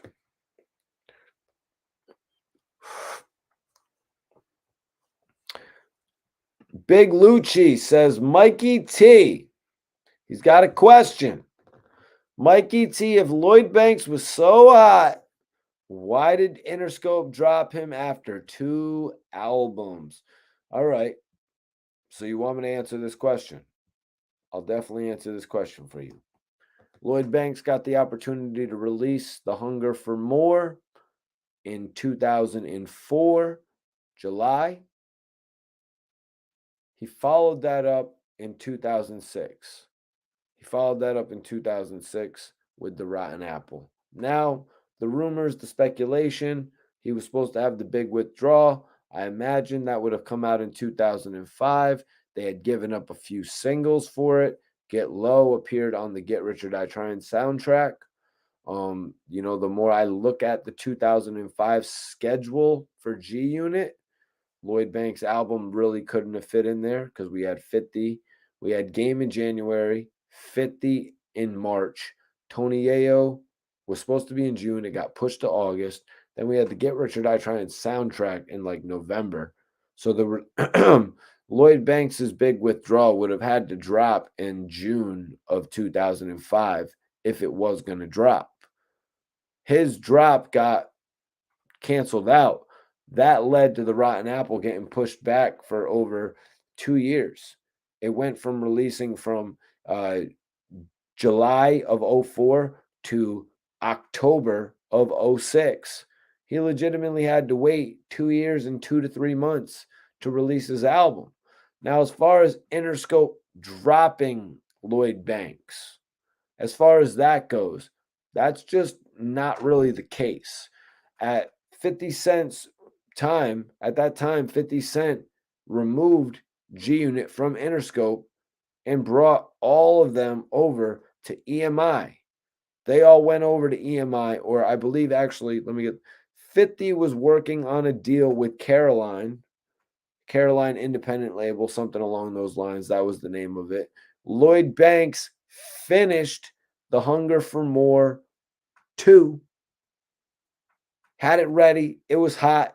It heated up in the streets. He had features from everybody. He actually had a record that was spinning, and they released the record. And 50 secured a deal for Banks at EMI. So 50 was on the verge of moving G Unit away from Interscope to be a independent label. At that point in time, you would have thought, after all the work that 50 Cent put in, 50 was now going to be able to cash in. You would have thought 50 Cent was going to be able to cash in on all of the G Unit releases. That's the simple fact of it. You were like, damn, it's like, yo, 50's got this label that was actually majorly popping on the big scene, and it was actually more known than Dipset. You know what I mean? Because if you compare the two, 50 had the more major label push, but now 50's on the independents. But it just really didn't work out with Caroline or whatever the hell the label was. But EMI got situated. EMI got situated for Banks's first album release, and a lot of people the other day in the chat were actually talking about Lloyd Banks potentially going to Good Music. Kanye West had expressed interest in Lloyd Banks. They did start it up together, but he also expressed interest in actually he actually expressed interest in actually signing New York artists. You know what I mean? The way that they brought designer into the scene. And I'm not suggesting there's any similarities with designer and Lloyd Banks. I'm just saying that Kanye West obviously had his eye on New York talent. Hell yeah, appreciate you, joints, man. Appreciate you, brother. Definitely appreciate you. Yeah, that's right. Yeah, by 2014, 50 Cent was ready on Caroline. 50 Cent was ready on Caroline. But let's see, the Lloyd Banks album. The Lloyd Banks album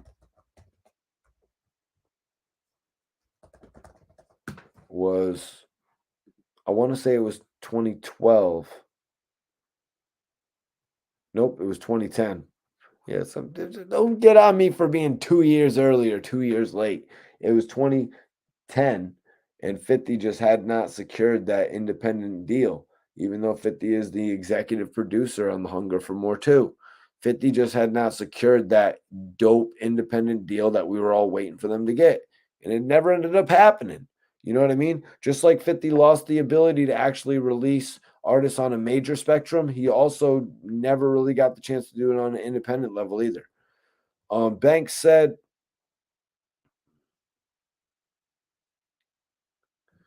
"Never seen a ghost in my studio, if you catch my drift."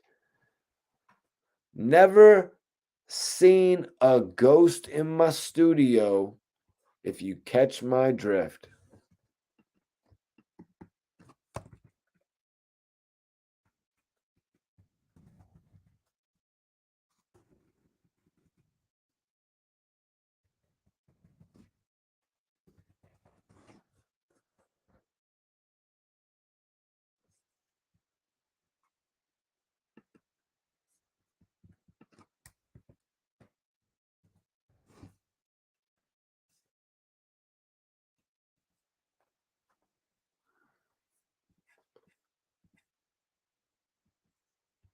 Yep, 100%.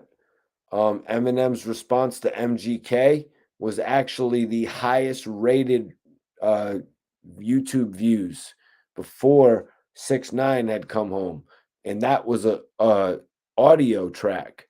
That was an audio track compared to a video, and Eminem had like what, I think it was like 39 million plays in a single day. So some of that is going to trickle down.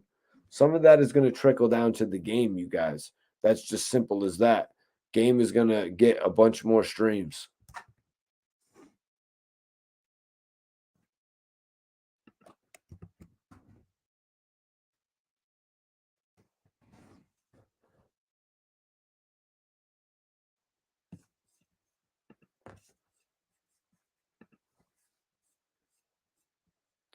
Jay says half the rappers don't even write nowadays. Yeah, you're right, man.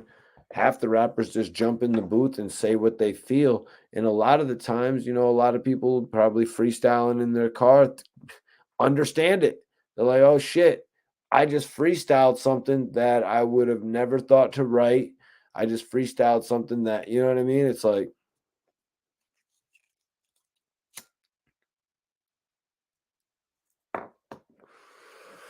so I respect the likes of Lil Wayne, you know what I mean? That don't write shit. You know what I mean?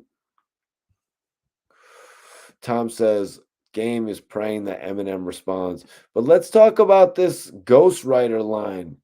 Banks said, "Never seen a ghostwriter in my studio, if you catch my drift."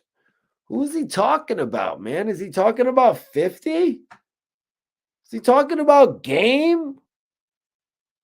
Is he talking about himself? Like, yo, there is no ghostwriter. Because, when it comes to the top 5 of all time, people take out artists that have people write for them on that list. If we're talking about a top 5, and we're looking at the best rappers of all time on that top 5, the greatest rappers of all time, a lot of the time people are feeling a little uncomfortable adding people on there who have writers. EMS said he's clearing his name. Elaborate on that, EMS. What do you mean he's clearing his name? Clearing his name about what?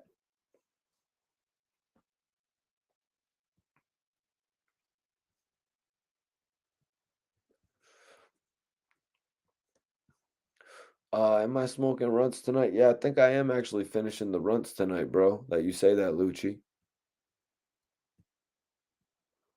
Banks talk. Well, Banks ain't using a ghostwriter. Banks ain't you. When we put together our lists, when we put together our list of our top artists, some of us look at it another way. You know what I mean? I would have to go analyze my list to see if I had anybody that had been written for on my list. I don't really think so. I don't really think so. I mean, they do say Gilly wrote for Wayne. You know what I mean? They do say some dudes did some hook for 50. You know what I mean? So there's a lot of things out there. Wayne's on my top 10. Wayne's on my top 10.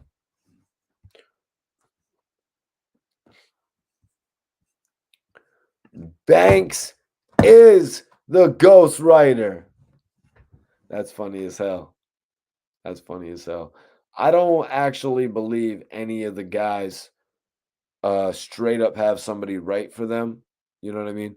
I think they all take from each other for sure.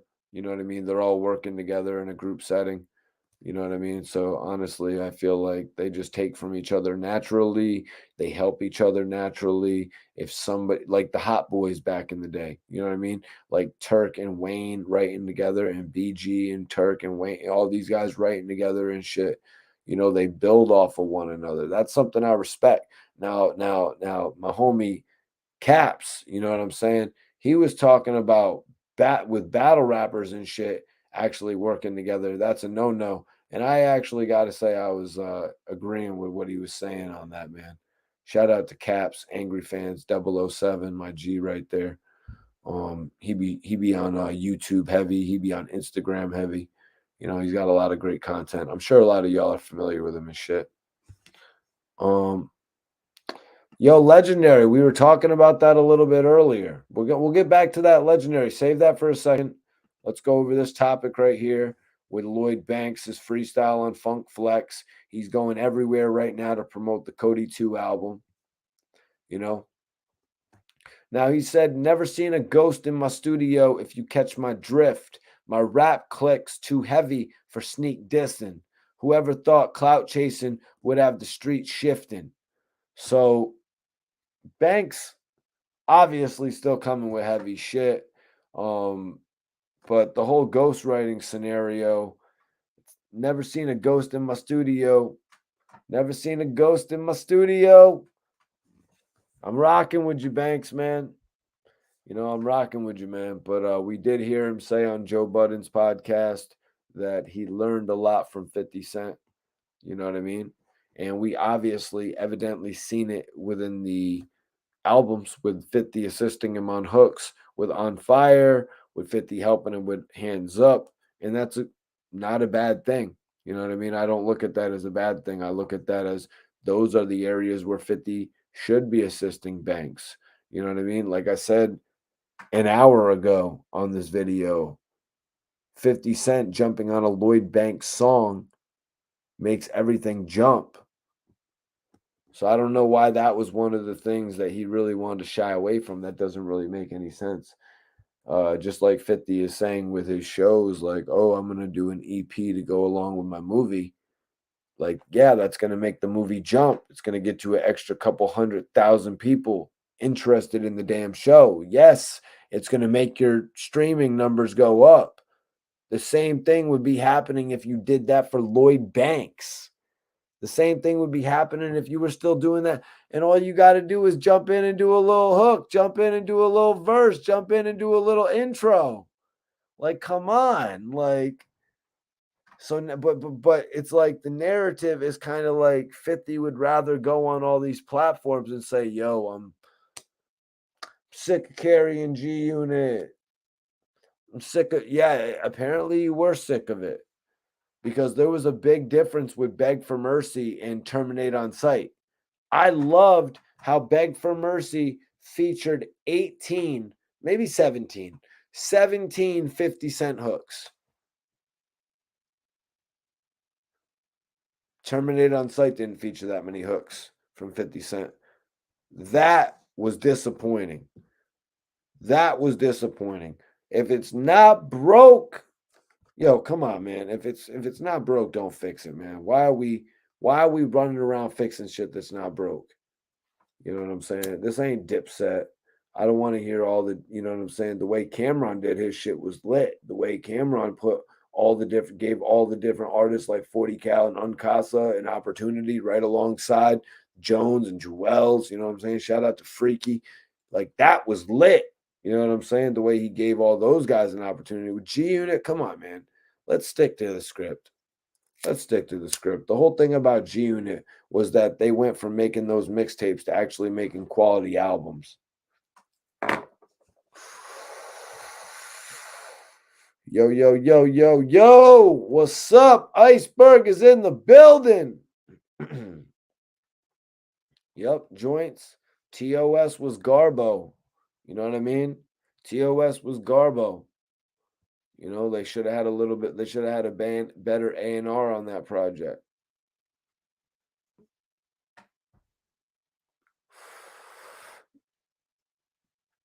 TOS was Banks and Yayo trying to hold their own weight.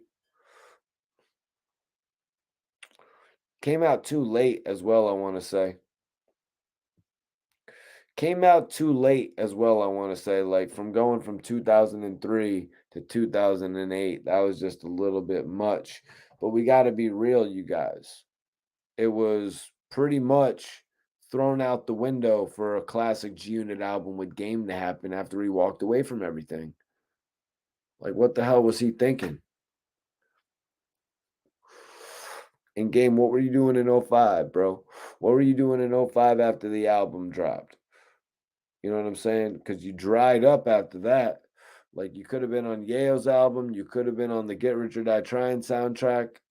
You know what I'm saying? And then we had to wait till next November to get your second album. That's why you stick with the clique. That's why you stay with the group. Yeah, they were missing Buck on there 100%. Buck not being on that album really hurt things. Buck not being on that album like really hurt things. I know he was on 5 tracks, but Buck was pretty much my favorite attraction for the Beg for Mercy album outside of the 50 hooks and the impressive Lloyd Banks shit. You know, you had a perfect combination right there. And then you got Yayo sprinkled on top twice.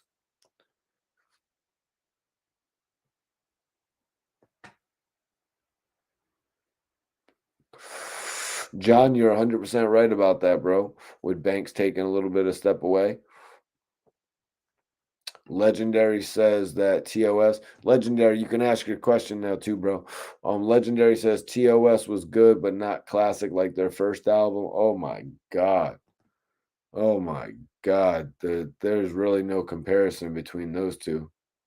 There is really no comparison between the Get Rich or Die Trying album the Beg for Mercy album and the Terminate on Sight album, man, because that's not how it was supposed to be.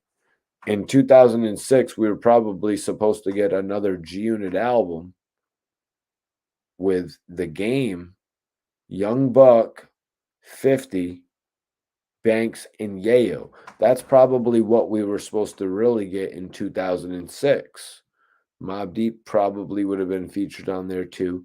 MOP probably would have got a feature on there as well. You know, that's probably what we were supposed to get, but the Game just screwed everything up. He was like, screw that, man. And when in reality, he could have had a whole setup on the Get Rich or Die Trying soundtrack.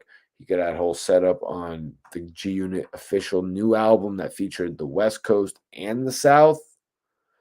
So that's one thing that Game messed up a big bag. They were going to sell another 5 to 10 million units of that second G Unit album that ultimately got pushed back.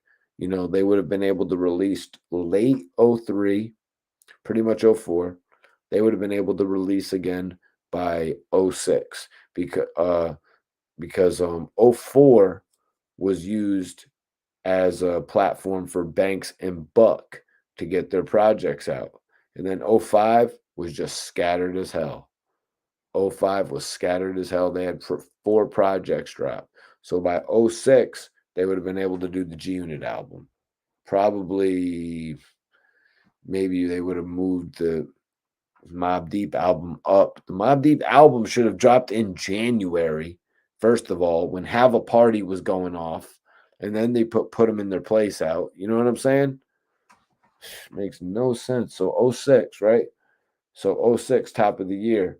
So '05, the so 50 re-releases The Massacre. Y'all remember this. 50 re-released The Massacre, and he had the Out of Control single on there.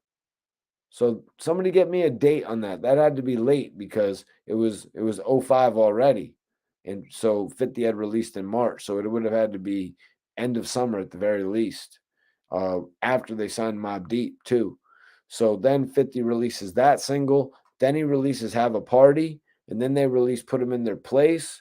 They should have had that Mobb Deep album in January. Never mind no frickin' May. The G Unit album should have came in May, and that would have built towards Lloyd Banks album in October. That would have built towards the Games album in November. You know what I'm saying? And then the G Unit album could have did its thing in November, in the summer, and then it would have also led to Young Buck's album in '07. In '07, he could have had his album come out in '07 just like he did in March. Ridiculous.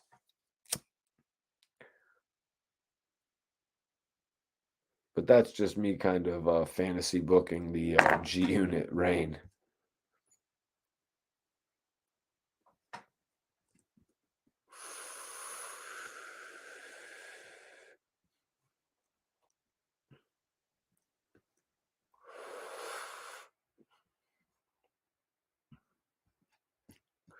I don't know. Game would have had a dope song. Game would have had a dope song on the Get Rich or Die Trying soundtrack. Best believe he probably would have been on I Don't Know Officer as well, alongside Mace. You know what I mean? He probably would have been on Have a Party with Mobb Deep. To be honest with you, he would have done a lot of shit, man. Yep, the second one was supposed to be with Game and Young Buck. That would have been lit.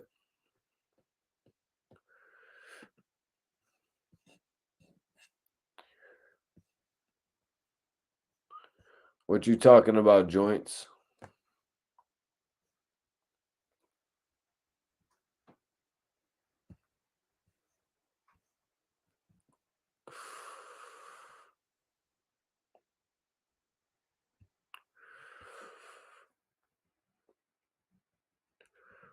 Let me see. Merle, what up? G Unit was bigger than any period Dipset claimed to have owned. Well, a lot of the Dipset releases were independent, was the thing, Merle. That's why I put them on a different stature than G Unit. Like I was saying a little bit earlier, when G Unit got the opportunity to go independent, I thought it would have yielded bigger results. But the thing is, Cameron was there working the independent scene all the while, making his money, releasing projects from Hell Rel, helping Hell Rel get his projects out. He actually took Jewels to a major, helping Jim Jones release 3-4 albums on an indie before Jim Jones became so popular that he got taken to a major. Cameron was pretty smart with it, even teaming with Vado, trying to make something pop there with the UN, even though they caught a little bit of flack for different reasons. Appreciate you, Manolo Ray. Yeah, I had to throw the Death Row posters back up. Snoop Dogg put the positive light back on Death Row. I really look forward to everything that Snoop Dogg is going to be doing now that he's got the label that he really called home first. You know what I mean? The label that he called home first, he can actually do something with it, whether it comes to films, television, books, whatever. You know what I mean? Any of these different, type of releases we could look forward to seeing from Death Row. now that Snoop Dogg has taken, position over there. I mean, Snoop always had the label doggy style, you know what I mean, that I wish we would have seen more from. Some of these artists, I really wish we would have seen more from them when it comes to putting out artists so we can see the style of music that they're into. You know what I mean? But it doesn't work every time. You know what I mean? It doesn't work every time. We're not really feeling every artist that some people put out, you know?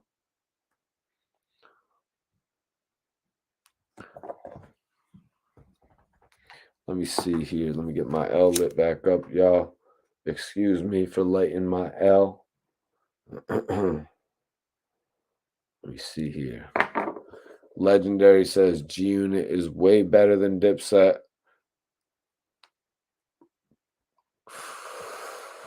Wow, that's actually a good question to ask right there. That's actually a good question to ask right there, you guys. Looks like we're going to bring some special guests in. Hopefully, let's see if the guys are about to tap in. That'll be lit.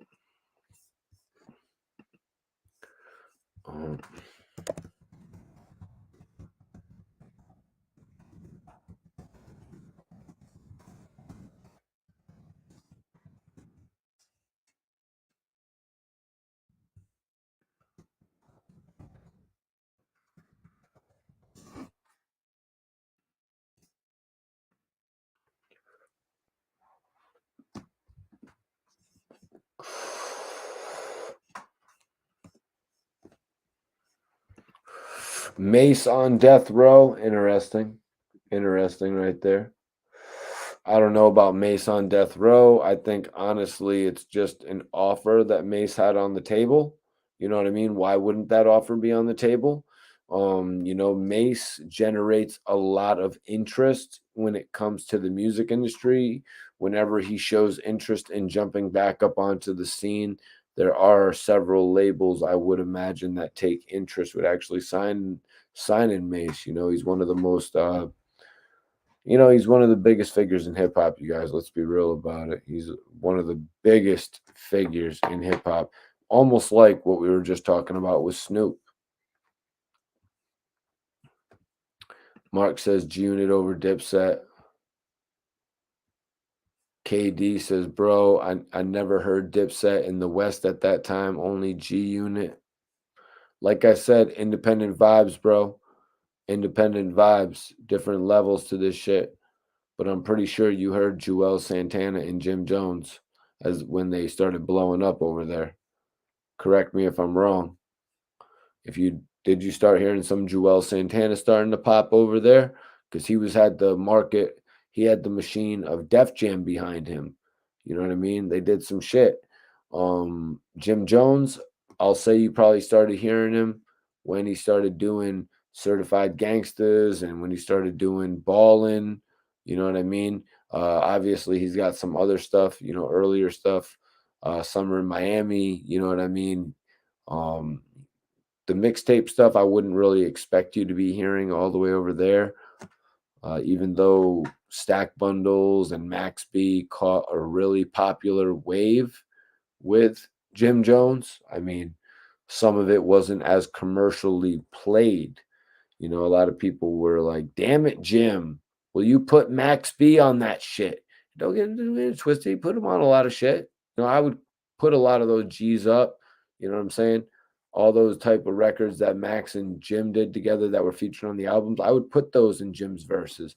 But don't let me keep going too much on Jim. You know what I mean? Jim is the homie. He keeps shit moving. Lobby Boys doing their thing right now. He's had so many different elements of his career. You know what I mean? And I could see him. He's going to be moving for the next 20 years, man. Salute to Jim Jones. Yeah, exactly. Stack Bundles was fire. You know what I mean? Stack Bundles. Who did I just hear say that? Who just said that about Jim, that he had the dream team?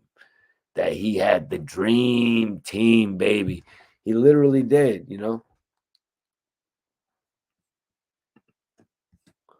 Yep. Yep. I definitely saw that footage of Cameron freestyling. Yeah, definitely, man. I'm a big Cameron fan, man. I really liked it when Cameron actually showed his worth as a CEO. You know what I mean?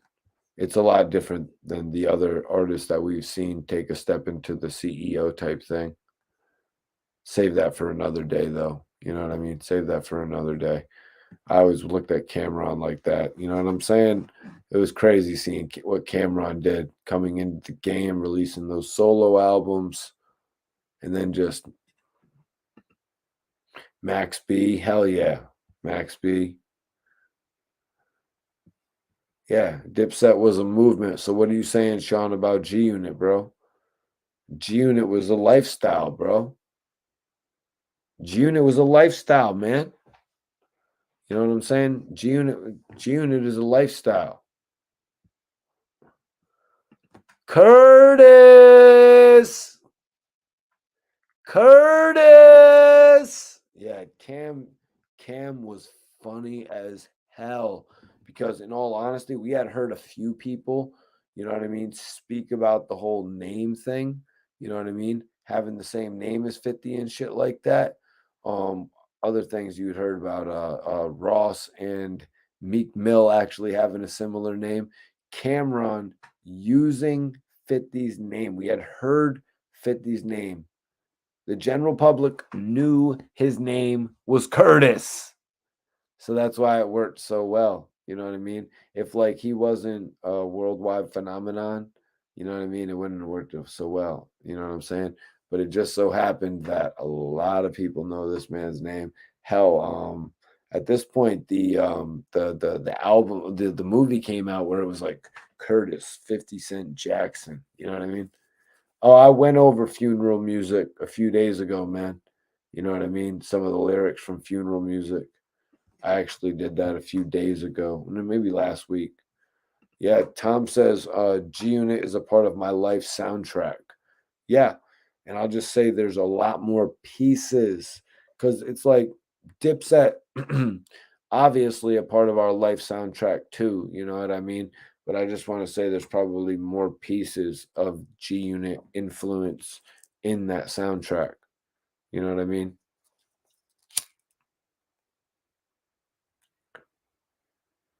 Like I think the Beg for Mercy album is the greatest group album of all time.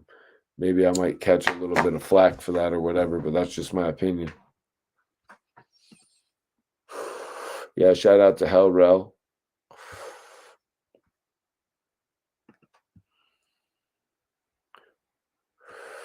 Funeral music went hard, dissing Cam.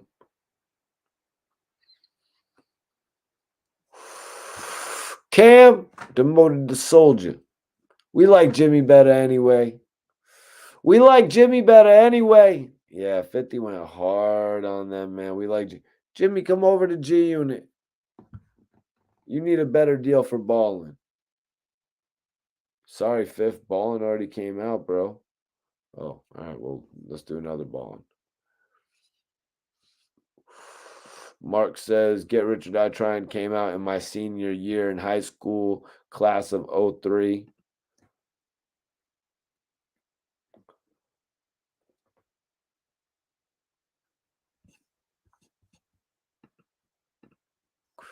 Hold on, let me situate this real quick.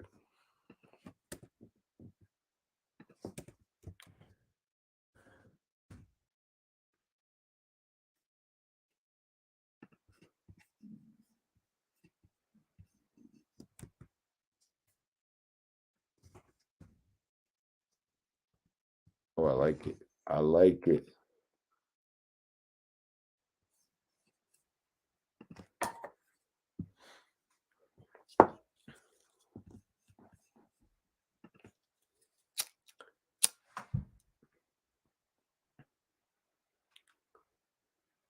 Yeah. Yeah, that's what it was, legendary. Curtis became a really funny thing. Probably in my opinion, in my opinion, the Curtis thing was funnier than any of the Pimp and Curly stuff. Like in my opinion, like I didn't like that from 50. 50 putting on the wig. You know what I mean? Like I just wasn't feeling it. I was like, Fifth, this isn't the time. You know what I mean? I'm like, Fifth, this isn't the time. You know what I mean? Like, so any of 50 Cent's funny shit, like Cameron got 50 on this Curtis thing. So we saw other artists come in and beat 50 lyrically, mash him, you know what I mean? Prove that they weren't going to lose out on sales, you know what I mean? Go on to go independent and still do their thing. We saw all this, but now we saw Cameron literally having everybody laugh at 50 Cent. Shine came in and said, y'all, Shine said, I respect the shooter. Y'all respect the one who got shot, and then Cameron comes in, Curtis, and then, you know what I'm saying? And then Rick Ross is coming in, and then, you know what I'm saying? And then you got Bang'em Smurf breathing down his neck, and then you got, you know what I'm saying? All these different artists, actually. DJ Khaled starts to take off. French Montana starts to take off. All these people that he was dissing are now blowing up. And it kind of all ended for 50, man. It's like, damn, you dissed all these guys that you could have realistically been cool with. Puff would have put all that shit to the side. Puff would have put all that shit to the side. You can just tell. You can just tell everybody that would have had issues with him would have put that shit to the side. Probably besides Ja Rule and shit. And that wouldn't have even mattered, you know? But the questions are, would 50 have even blown up? Would 50 have even blown up without the Ja Rule disses and all that? You got to take a lot of things like that into perspective. I mean, shit, like In the Club still would have come out. You know what I mean? In the Club would have still came out. Let's do a poll. Let's do a poll. Wow. Who was the Lloyd Banks dissing with the ghostwriter bar, The Game or 50 Cent? With The Game, everybody says 50 wrote for The Game. We just saw the reference track Higher Drop, which I honestly think he should have just left 50 on the hook. Why take 50 off the hook and re-sing it yourself, bro? Leave 50 on the hook. He probably would have cleared it for you. You know what I mean? And then in 50's situation, there's all the rumors of Banks writing In the Club for 50. Which, did he ever straight out address that, you guys? Has anybody really ever asked Lloyd Banks that question? Somebody please let me know in the chat. If he did, man, we gotta honestly speak on that and get the narrative right on that. You know what I mean? Because we're talking about What Up Gangsta, which 50 came out and said, nah, game, you were not around at that time. You were not around at that time. So let's be real. You didn't write What Up Gangsta. You didn't give nobody no idea about the hook. Dudes was in Cali recording the record more than likely. They don't need somebody coaching them about what they hear other people saying. You know what I mean? 50 doesn't need people coaching him about what the California slang is. 50 Cent is out there hearing the California slang firsthand. Why does he need to be told that by somebody?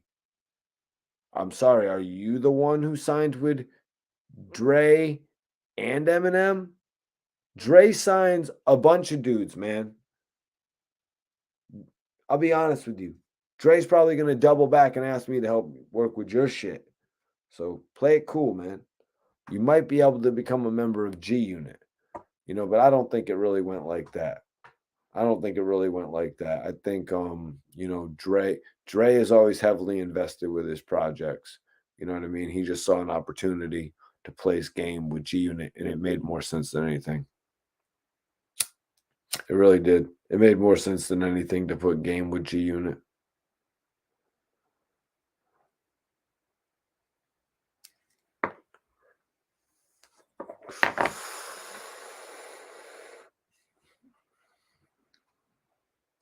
Yep. Big facts, Merle. Big facts. All right, so I wanted to put up a different poll.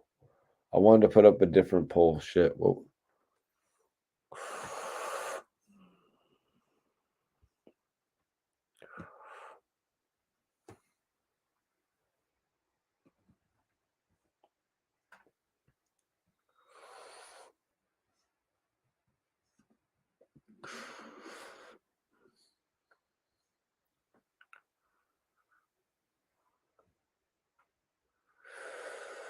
What's up? What's up? Appreciate you. I need the keys to the city, you're saying? I need the keys to the city. That's cute. You know, when I get the keys to the city, I'll be filming that shit.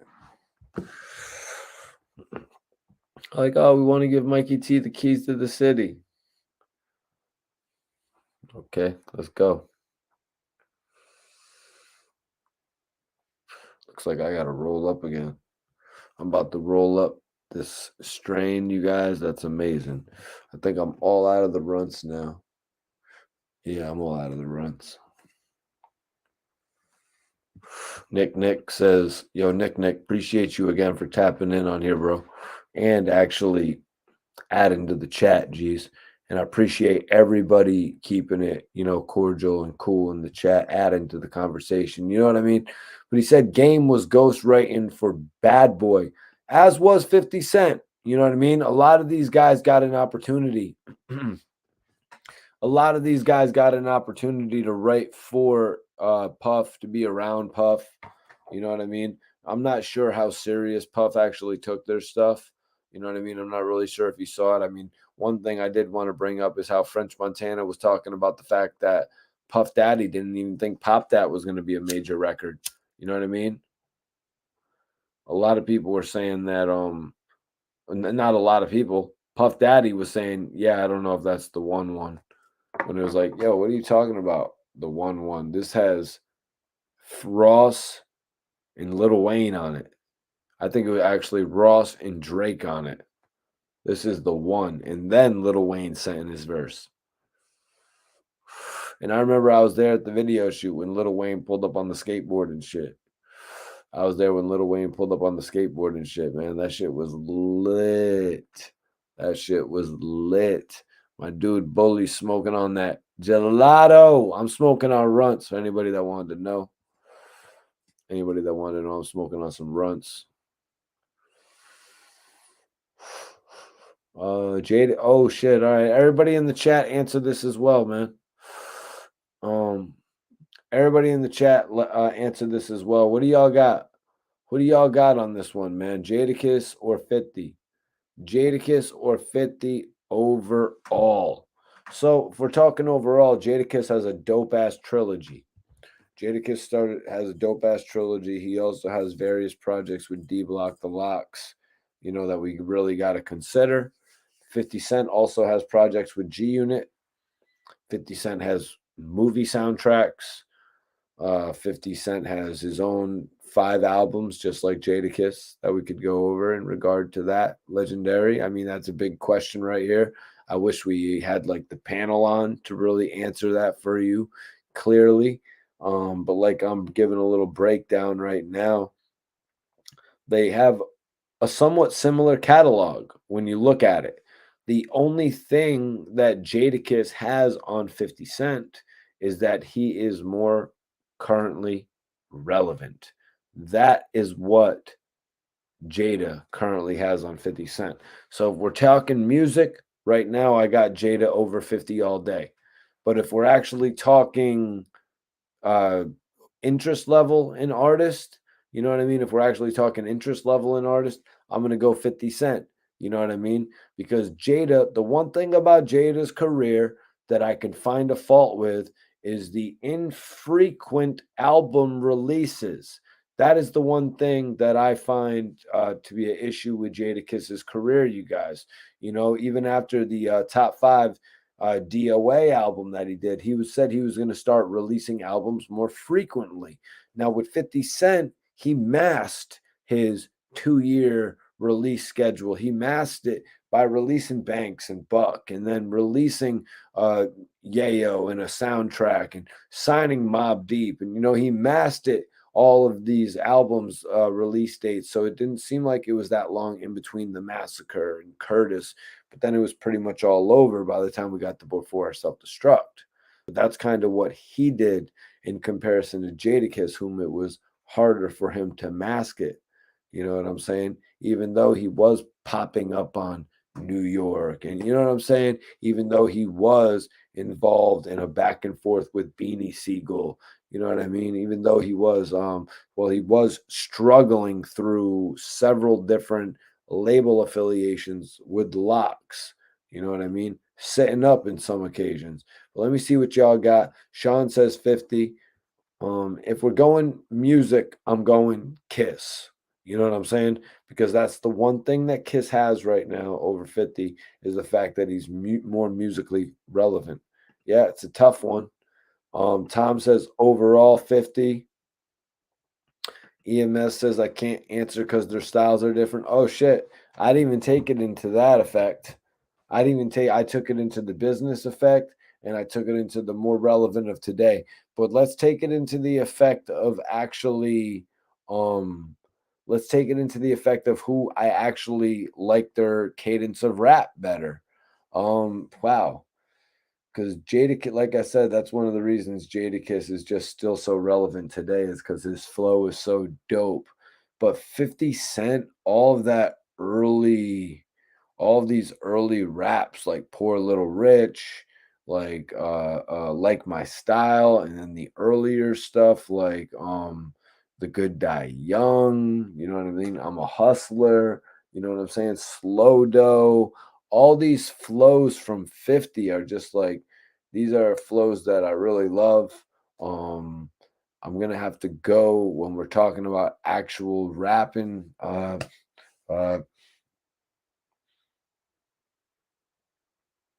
It's a hard one to do right there, man, because you can't just discount Jadakiss, who has fire lyrics as well. It's a hard one to do. I'm gonna see what everybody else in the chat is saying. Jadakiss top 3 dead or alive. I actually placed 50 higher on my top 10 than Jadakiss. 50 is top 5 and Jadakiss is top 3. 50 is like 6. 50 is like number 6 for me. Jada is like number 10. So I guess that kind of answers it. What up? What up? What up, Marion? Appreciate you for tapping in. Everybody share this video. Share this video one time for me, y'all. Tapping in from ATL.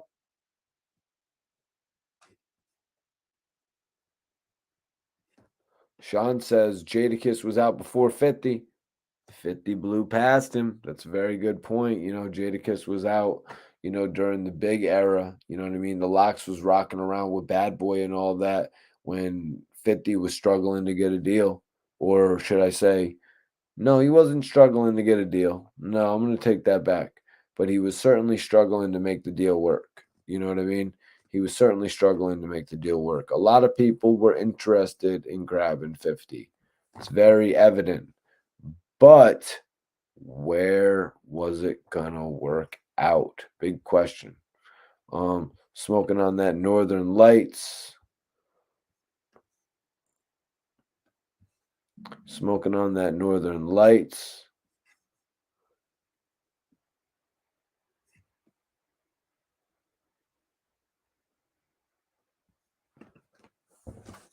So y'all, I want y'all to ask some questions, man. I always do this at the end of the podcasts.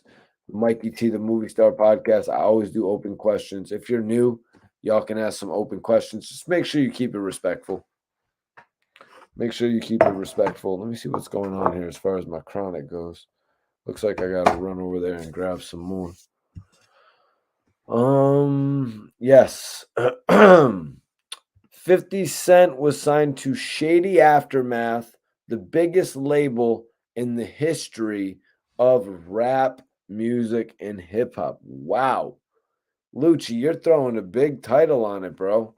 You are throwing a huge title on that. You're really going to go forward and say that they're the biggest record label of all time. When how many artists did Shady Aftermath actually put out? They put out one. Their second artist didn't even get through the gate. Their second artist, like, let's be real, their second artist didn't even get through the gate. All respect to Stat Quo. I was waiting for Statlanta. I was waiting for Statlanta from Stat Quo. You guys know Stat Quo, the second artist signed to Shady Aftermath. Shady Aftermath. Yeah, Game said it on his new diss track. But let's just be real. Shady Aftermath, no, not the biggest label ever.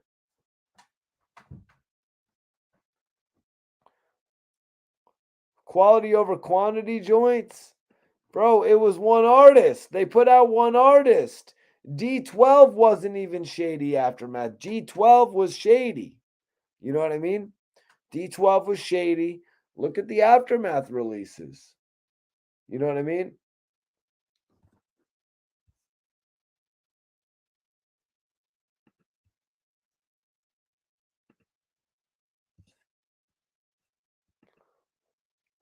I had a Stat Quo back in the day. Yeah, Stat Quo was lit, man. Yeah. The Shady camp.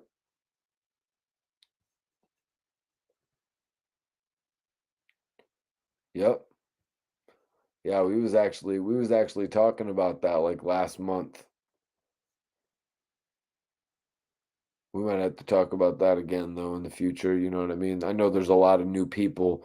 Make sure you subscribe. I know that we're on the road to 100,000 subscribers. I know there's a lot of people that actually, you know what I mean, um are new to the channel, so you haven't seen me talk about certain things. So I know it's of interest to you to hear my take on things. So that's why I don't shy away. I don't shy away from going back to old content, you guys.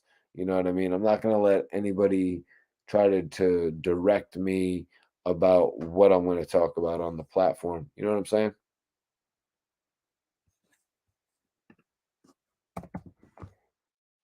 I want everybody on here to follow me on the gram. Definitely appreciate y'all for tapping in tonight. Follow me on the gram, y'all. Make sure you follow me on the gram. I'm glad we got the opportunity. Yeah, you're right, Tom. Obi Trike should have been bigger. Send in your open questions, you guys. I'm taking a few open questions, man. That's what I do. It's the Mikey T, the movie star podcast. This is before the deal, though. You know what I'm saying? That's what I write on my IG. This is before the deal, you guys. This shit is before the deal. Y'all are seeing this shit before the deal, so imagine what it's going to be after.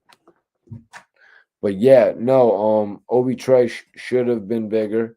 You know, Obi Trice's first album really got off to a great start.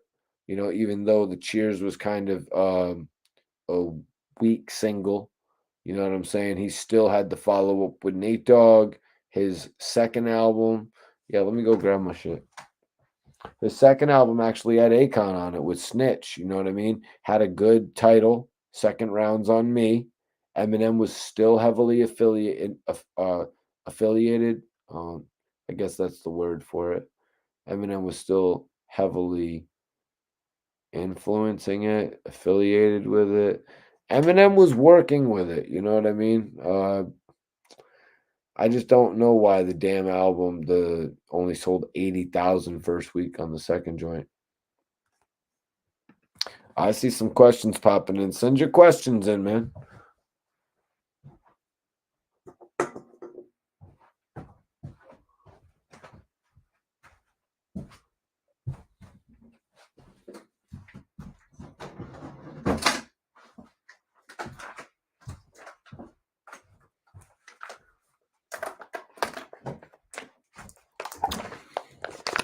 Oh yeah, this is what I got. This is what I got.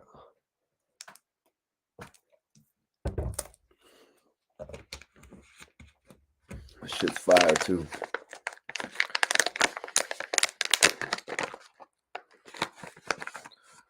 Damn. Let's see what I got here. If I got a nice bud to show y'all. Let me see if I got a nice bud to show y'all before I answer these questions.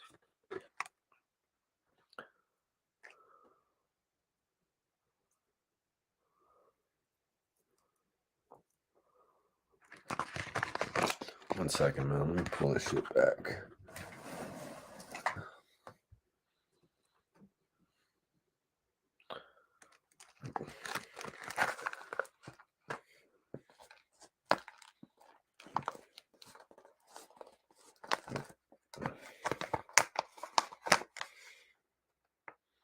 Y'all know I smoke that good gas, man.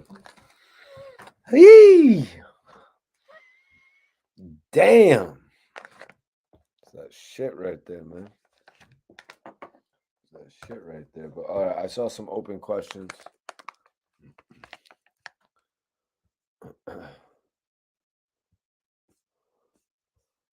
Mr. Barber, when did 50 start ghostwriting for Puff? He answered that on the Breakfast Club. Go check that shit out, Barber. It's over on the Breakfast Club, bro. Everybody with the open questions right now. Young, what up, Poppy? Do you still think Ja Rule was a better songwriter than 50 Cent? Do I think Ja Rule was a better songwriter than 50 Cent? I mean, bro, we'd have to line up the albums. I'd have to line up the albums with the Queen's Crew. You know what I mean? I'd have to line up the albums with the Queen's Crew and really go over it to really give that assessment, to be 100% honest with you. You know, I might have to do a whole episode based on that, to be real with you, you know, and actually line up their 20 songs or 25 songs, whatever we do.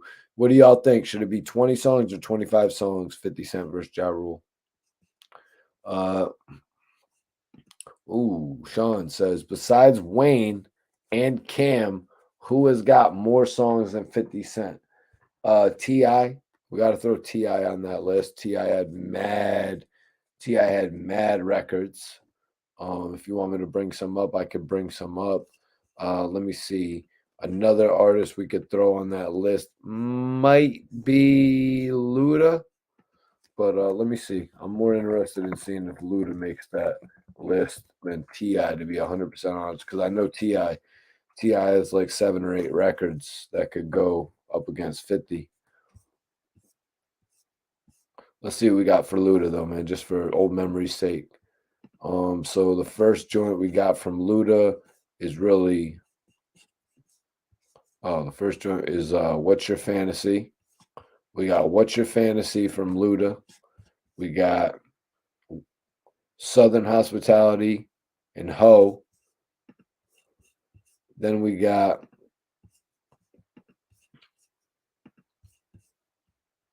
Area Codes, Roll Out, Saturday, Move Bitch.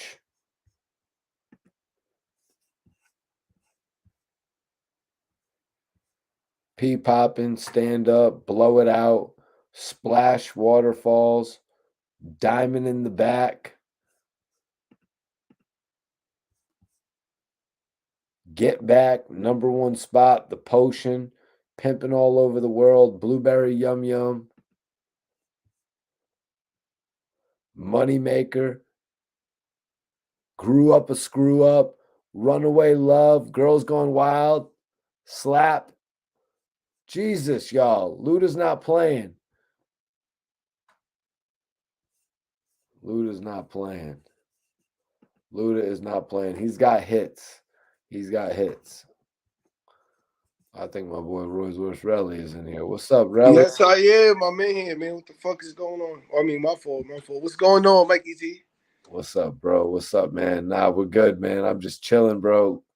Yo, I gotta ask you, bro.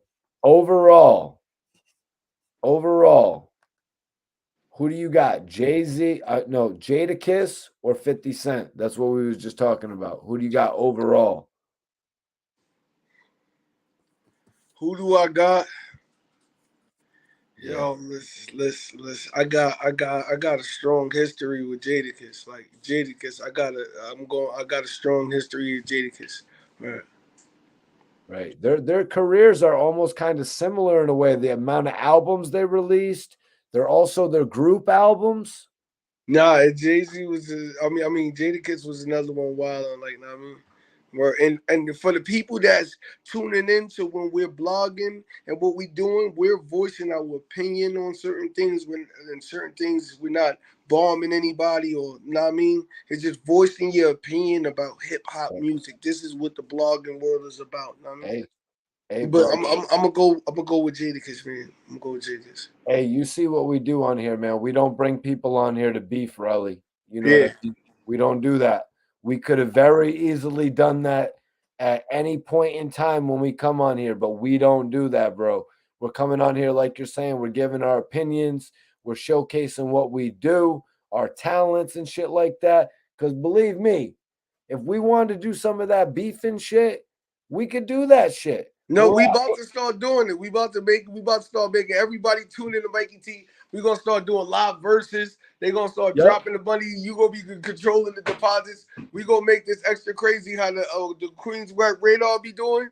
We about to do something new on this one. Work. But yo, who do you think? All right, so another question. I'm doing open questions right now. You never been here, but I'm glad Rolls Royce Relly's joining me for the open questions portion of the podcast. Who do you think is the better G Unit artist? So I guess he's asking who is the best G Unit artist in your mind.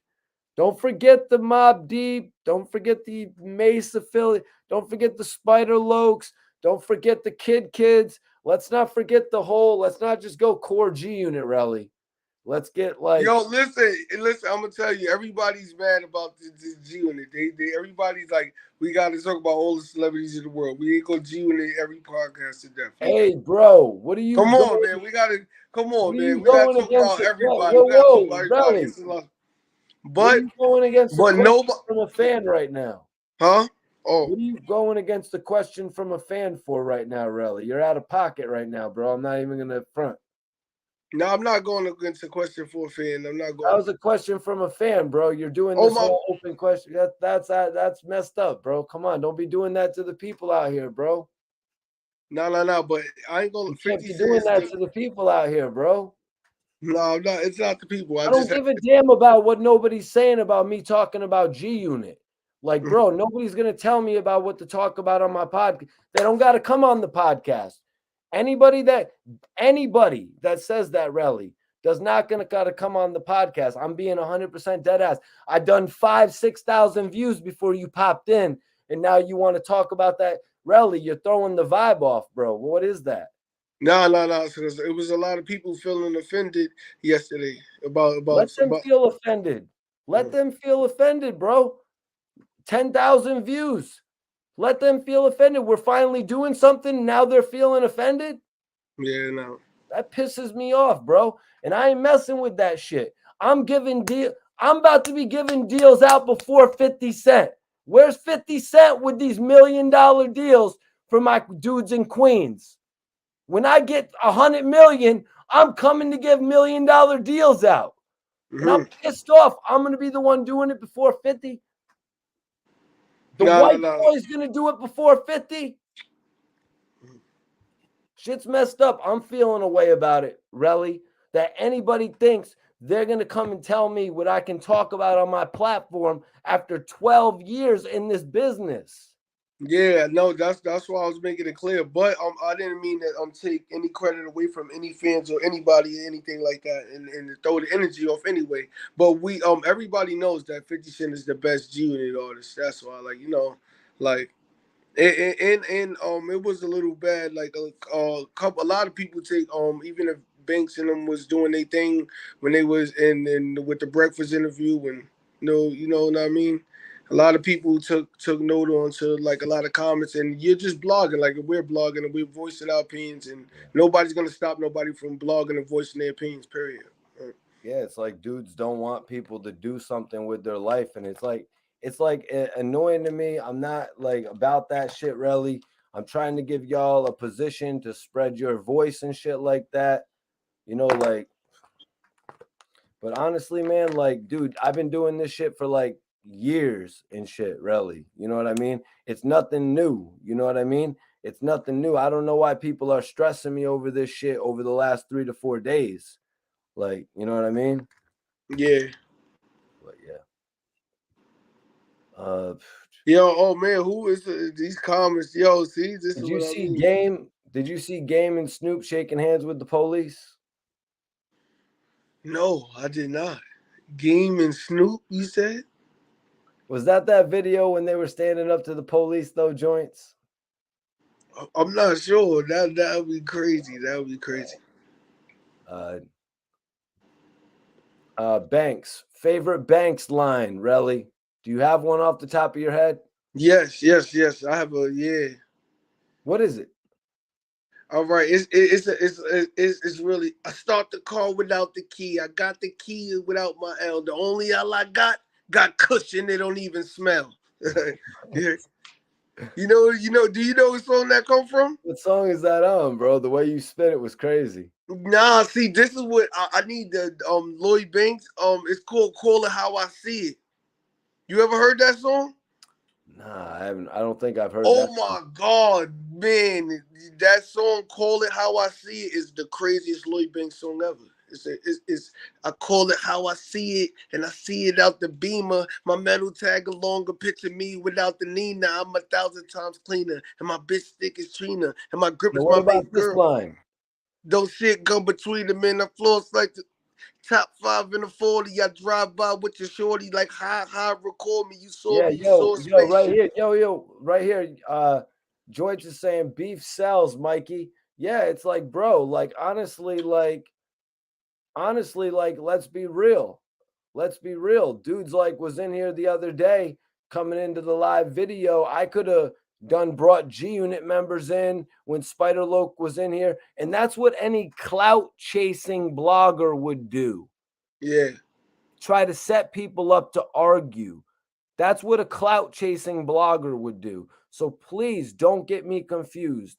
I'm not that guy that is going to bring Mike Knox in here when Spider Loke is in here to try and do a world star view. I feel like what I'm doing is too important to the culture. When I got Spider Loke in here talking, I think that is the most important thing. I don't want to have him arguing with somebody. I want to get his knowledge on the game. If Mike Knox wants to tap in, I want to get his knowledge on the game.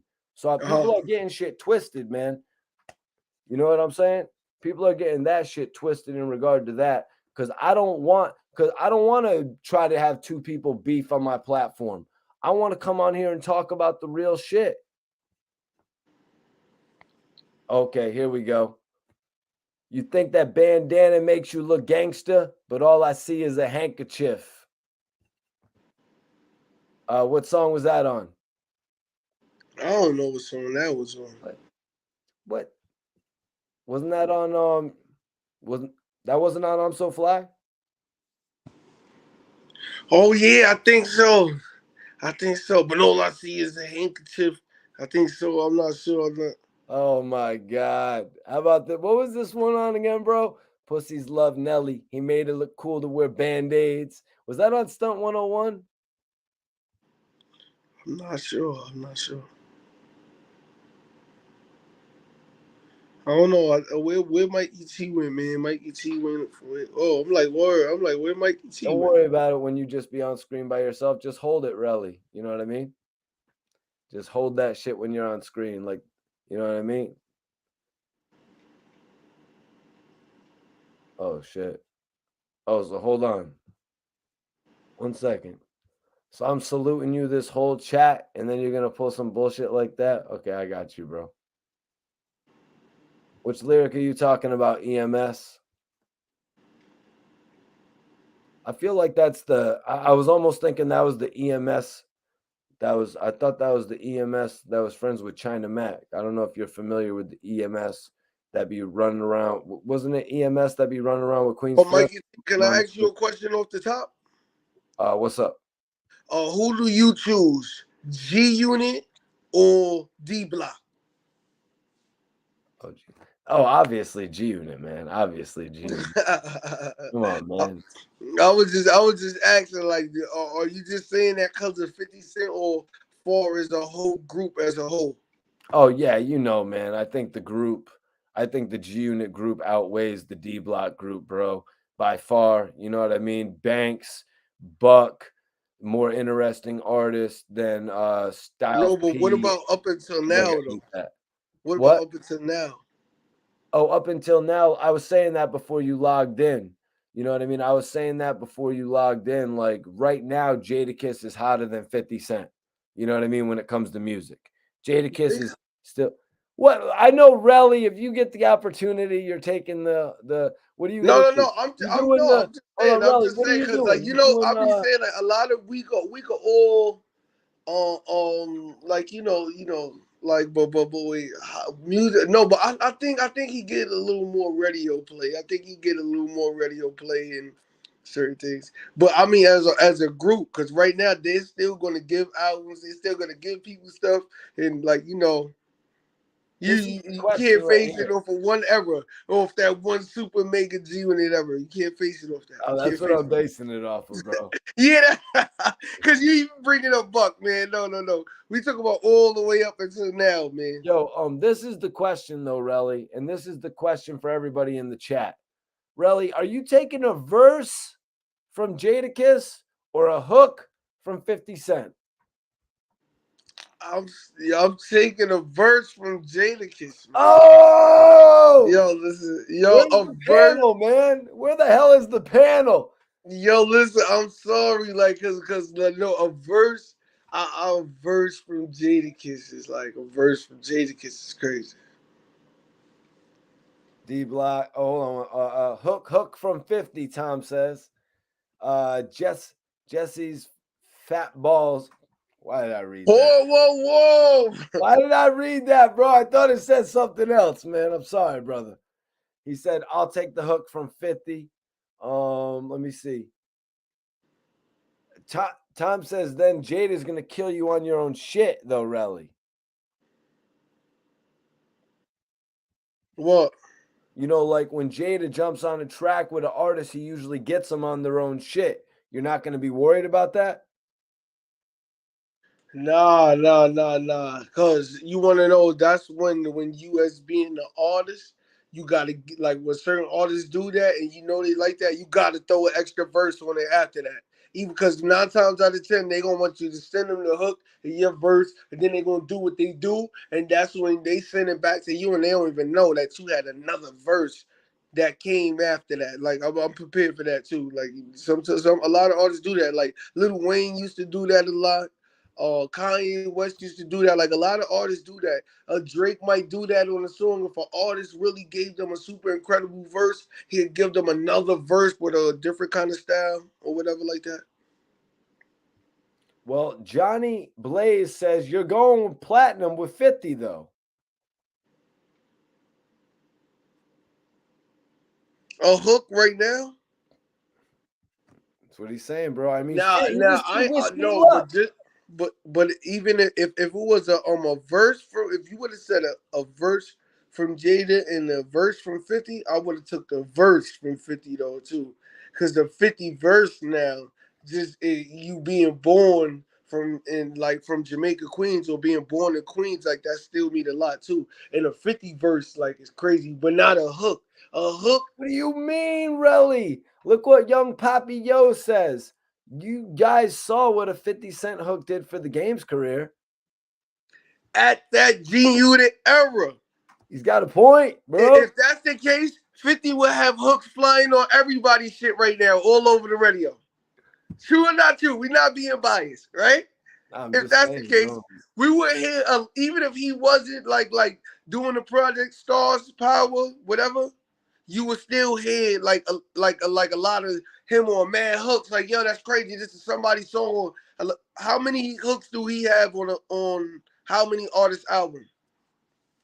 No, you're right. You got a point. You got 100% facts on that, man. 50 doesn't have hooks currently on artist album. Now, say Jadakiss if you has go crazy, if verses. you got a dope, if you wrote the dopest, illest 16 that you ever wrote, and then you would like, yo, what should I do? Should I put a kick verse on this and let him murder it and bring it into the raw hip hop era of bars and all of that with one of the legends that been around Biggie? Or should I just take a hook from 50 because he's got a big network and like how people use Well, like, let oh, me ask you this one, Relly. And Jesse, you already got me on this one, so I'm not going to be saying your name again, but you possess a good question here. He's saying verse from Jay-Z or verse from Banks. And yo, Iceberg, come join us in here, man. If you're free. If you're not Now, free, I understand. Iceberg, I was waiting for Iceberg to pull up, man. Yeah, I'm gonna put the link in, Berg. Is that really a question though, Relly? Like, bro, like, is that really a question? A Jay-Z feature or a Lloyd Banks feature? Not at all. A Jay-Z feature all the way. Yeah, kind of not really. All right. Would you take a Jay-Z feature or a mixtape, an EP with Lloyd Banks? A Jay-Z feature all the way. So rather than 7 Lloyd Banks features, I would take the Jay-Z feature, and then after that, take those 7 features from Lloyd Banks, and we both get a stupid bag, and it's gonna yeah, stream more. Yeah. yeah, correct. You're right. Yep, your facts. Yep, really be knowing this shit, man. It's too loud where you're at. I understand, Berg. I understand, family. Berg says Jay-Z. Tom says Jay-Z. CM Brock says Jay-Z all day. One dude says Banks. One dude actually says Banks. That's kind of crazy. But yeah, nah, people pretty much are choosing Jay-Z in this situation. That's why I was kind of asking you in regard to a Lloyd Banks EP. You know, I want to do a review of Cody too pretty soon, though, man.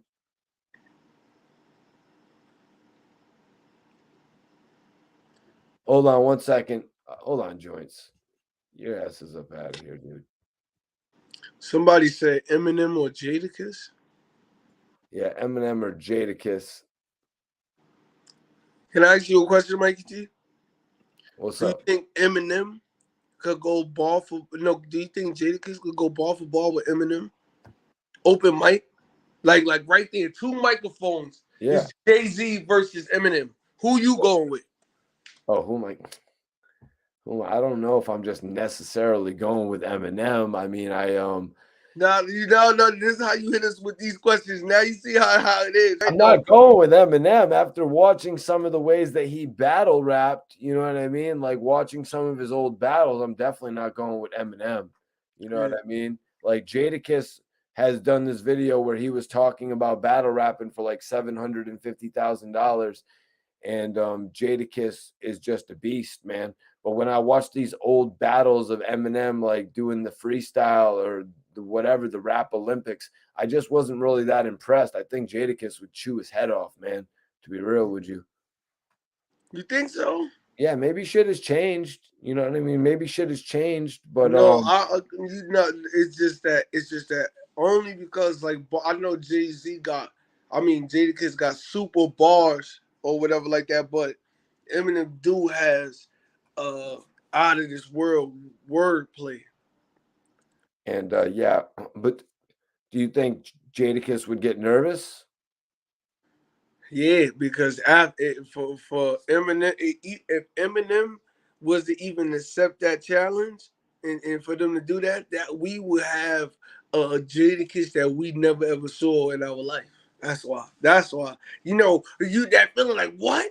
Like he about to show. Like sometimes people need that kind of boost or that kind of competitive sport, like competition, to actually give them that extra kick. And yo, Relly, man, I wanted to get that last part of the conversation off, but yo, I do apologize, bro, if I offended you earlier. I wouldn't want to offend you, man. I just wanted, like, I don't want anybody like thinking any way about what I do on the internet and shit. But I wouldn't, first and foremost, I wouldn't want to offend you. You know what I'm saying, bro? No, You're Mikey a T. good dude. You want to know? Actually, I like when Mikey T get on his shit. Like I like when get It on gets shit. crazy. I like we start wilding it out, turning it up. Like I had to turn it up real quick. But Like, more important than that, nah, like, you know what I'm saying? I care about like what y'all be thinking and shit like that. More important than this shit. I don't want to offend nobody and stuff. You know what I mean? But taking it from there, I want to ask you, because the battle I was thinking it was what it was realistically gonna be was gonna be Cassidy versus Jadakiss. Yeah. How does that one go, man? Cassidy versus Jadakiss. Who? Ooh. Because without that beat, though, Cassidy's still a problem without the beat. Jadakiss would be fine without the beat, I think. Cassidy without the beat, if with the beat, Jadakiss without the beat, Cassidy. Hold on, Jada with the beat? Yeah, Jada with the beat. Oh, so you're saying verses? No, like even if it was like, cause versus song for song, Jadakiss still got a way of how he could just talk about everybody career and what they did, like, and break it down, like, it just keeps working for years and years, even with some of the same verses too. All right, hold on. You got a challenge right here, bro. You got a challenge. You ready for this, Relly? Let's go. Sean Davidson says name 5 Jadakiss solo songs. Solos, 5 Jadakiss solo songs. We got Wow. You know Jadakiss with Anthony Hamilton. We got Wow, right? Why? And Yep. I know That was with Anthony Hamilton? Oh no, yeah, wait, yeah. No, he said solo. He said Yeah, solo. I was He about to said say solo. if that's with Jason Hill. Thanks for reminding me that was with Anthony Hamilton. I almost Yeah. forgot. No. He said solo. He said solo. He said solo. You're So right. let me see. Let me see. You're Do right. you know? Do you know child abuse? Do you know child abuse?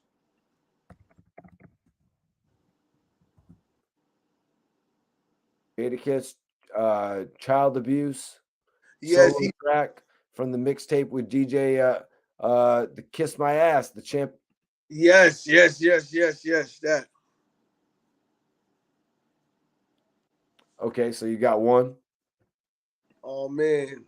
Let me see. Let me see. Let me see. Let me see. Let me see. Oh man, I hate when it felt like sporadically in the moment. Uh, Everybody in the chat is naming some. Even by your side, no. Even but by your side, a lot of the hooks Oh have. yeah, you're right. You're right. Snoop Dogg is on cruising as well. Yeah, a lot of them got a lot of hooks. He got Yeah, even. by your side is solo. I can't say knock yourself out. It was only 5, so by your side is definitely on the list. No, but that song by your side is still You can't say checkmate, dude. You can't say the diss.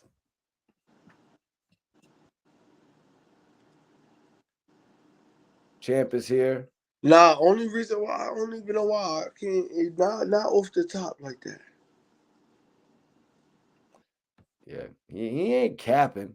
Letter to Big. Was that Yeah, one? wow. Yeah, Letter to Big. That's crazy. Letter That was to one of Big. your joints? I really love Yeah. that joint. Yeah, no, that one, like when he made that one, I feel like it was a lot going on in hip hop, and he wasn't getting the love he was supposed to, and appreciation and stuff like that. And he really had to open up and write a letter to Big. It's been a while since that one hit a little different too. You know, man, I would ask you if Jadakiss had a classic album. That's what somebody in the chat asked earlier. Does Jadakiss have a classic album? You don't think the Kiss of Death was a classic album? To Death. What was Kiss My Ass supposed to be? Or what was Kiss My Ass retitled? Kiss, no. It wasn't retitled. I think it was retitled, wasn't it?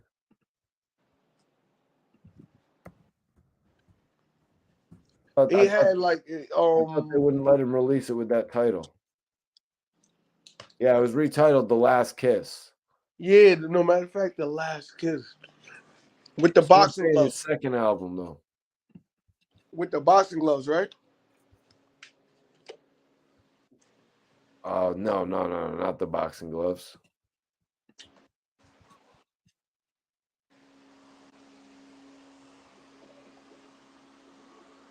Yeah, the Last Kiss album actually had a much different album cover than all the other albums.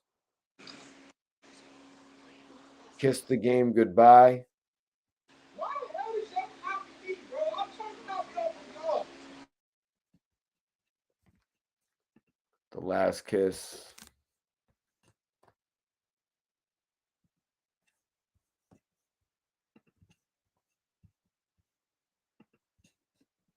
Yeah, By Your Side was actually a single. Kiss the Game Goodbye, the first Jadakiss album. Yeah.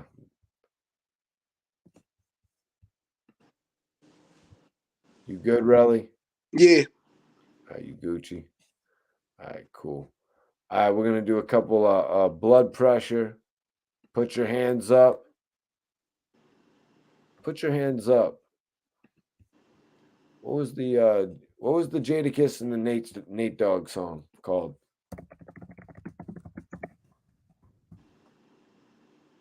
Time's Up.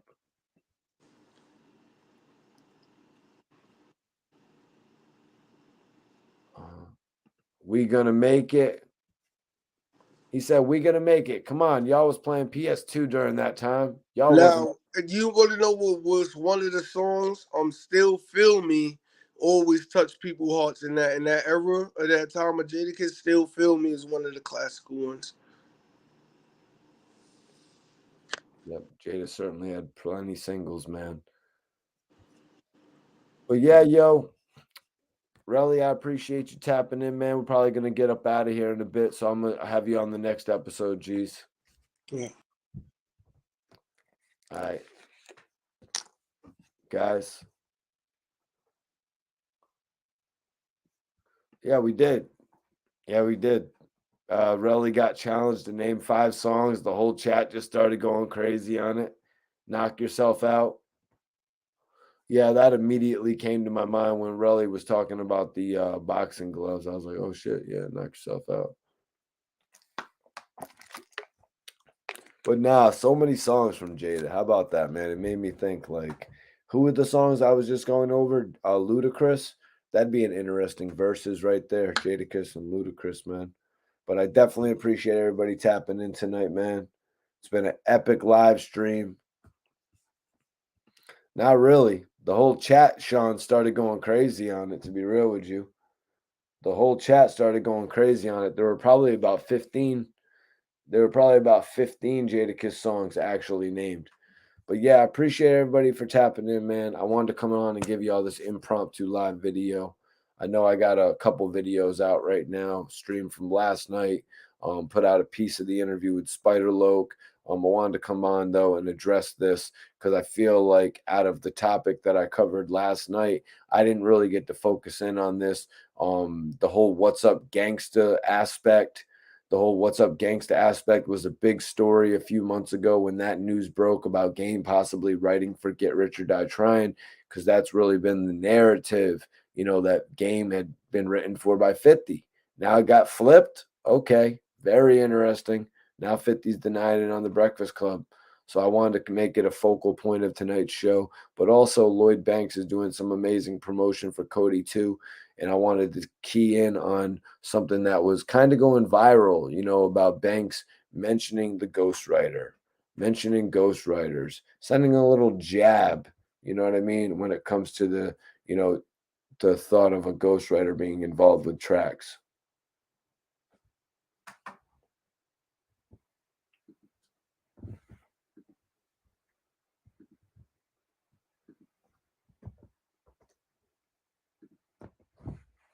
There we go. That looks cool. Cool. Hell yeah, yo. But I'll see y'all in the next episode. Make sure you guys tap in. Peace.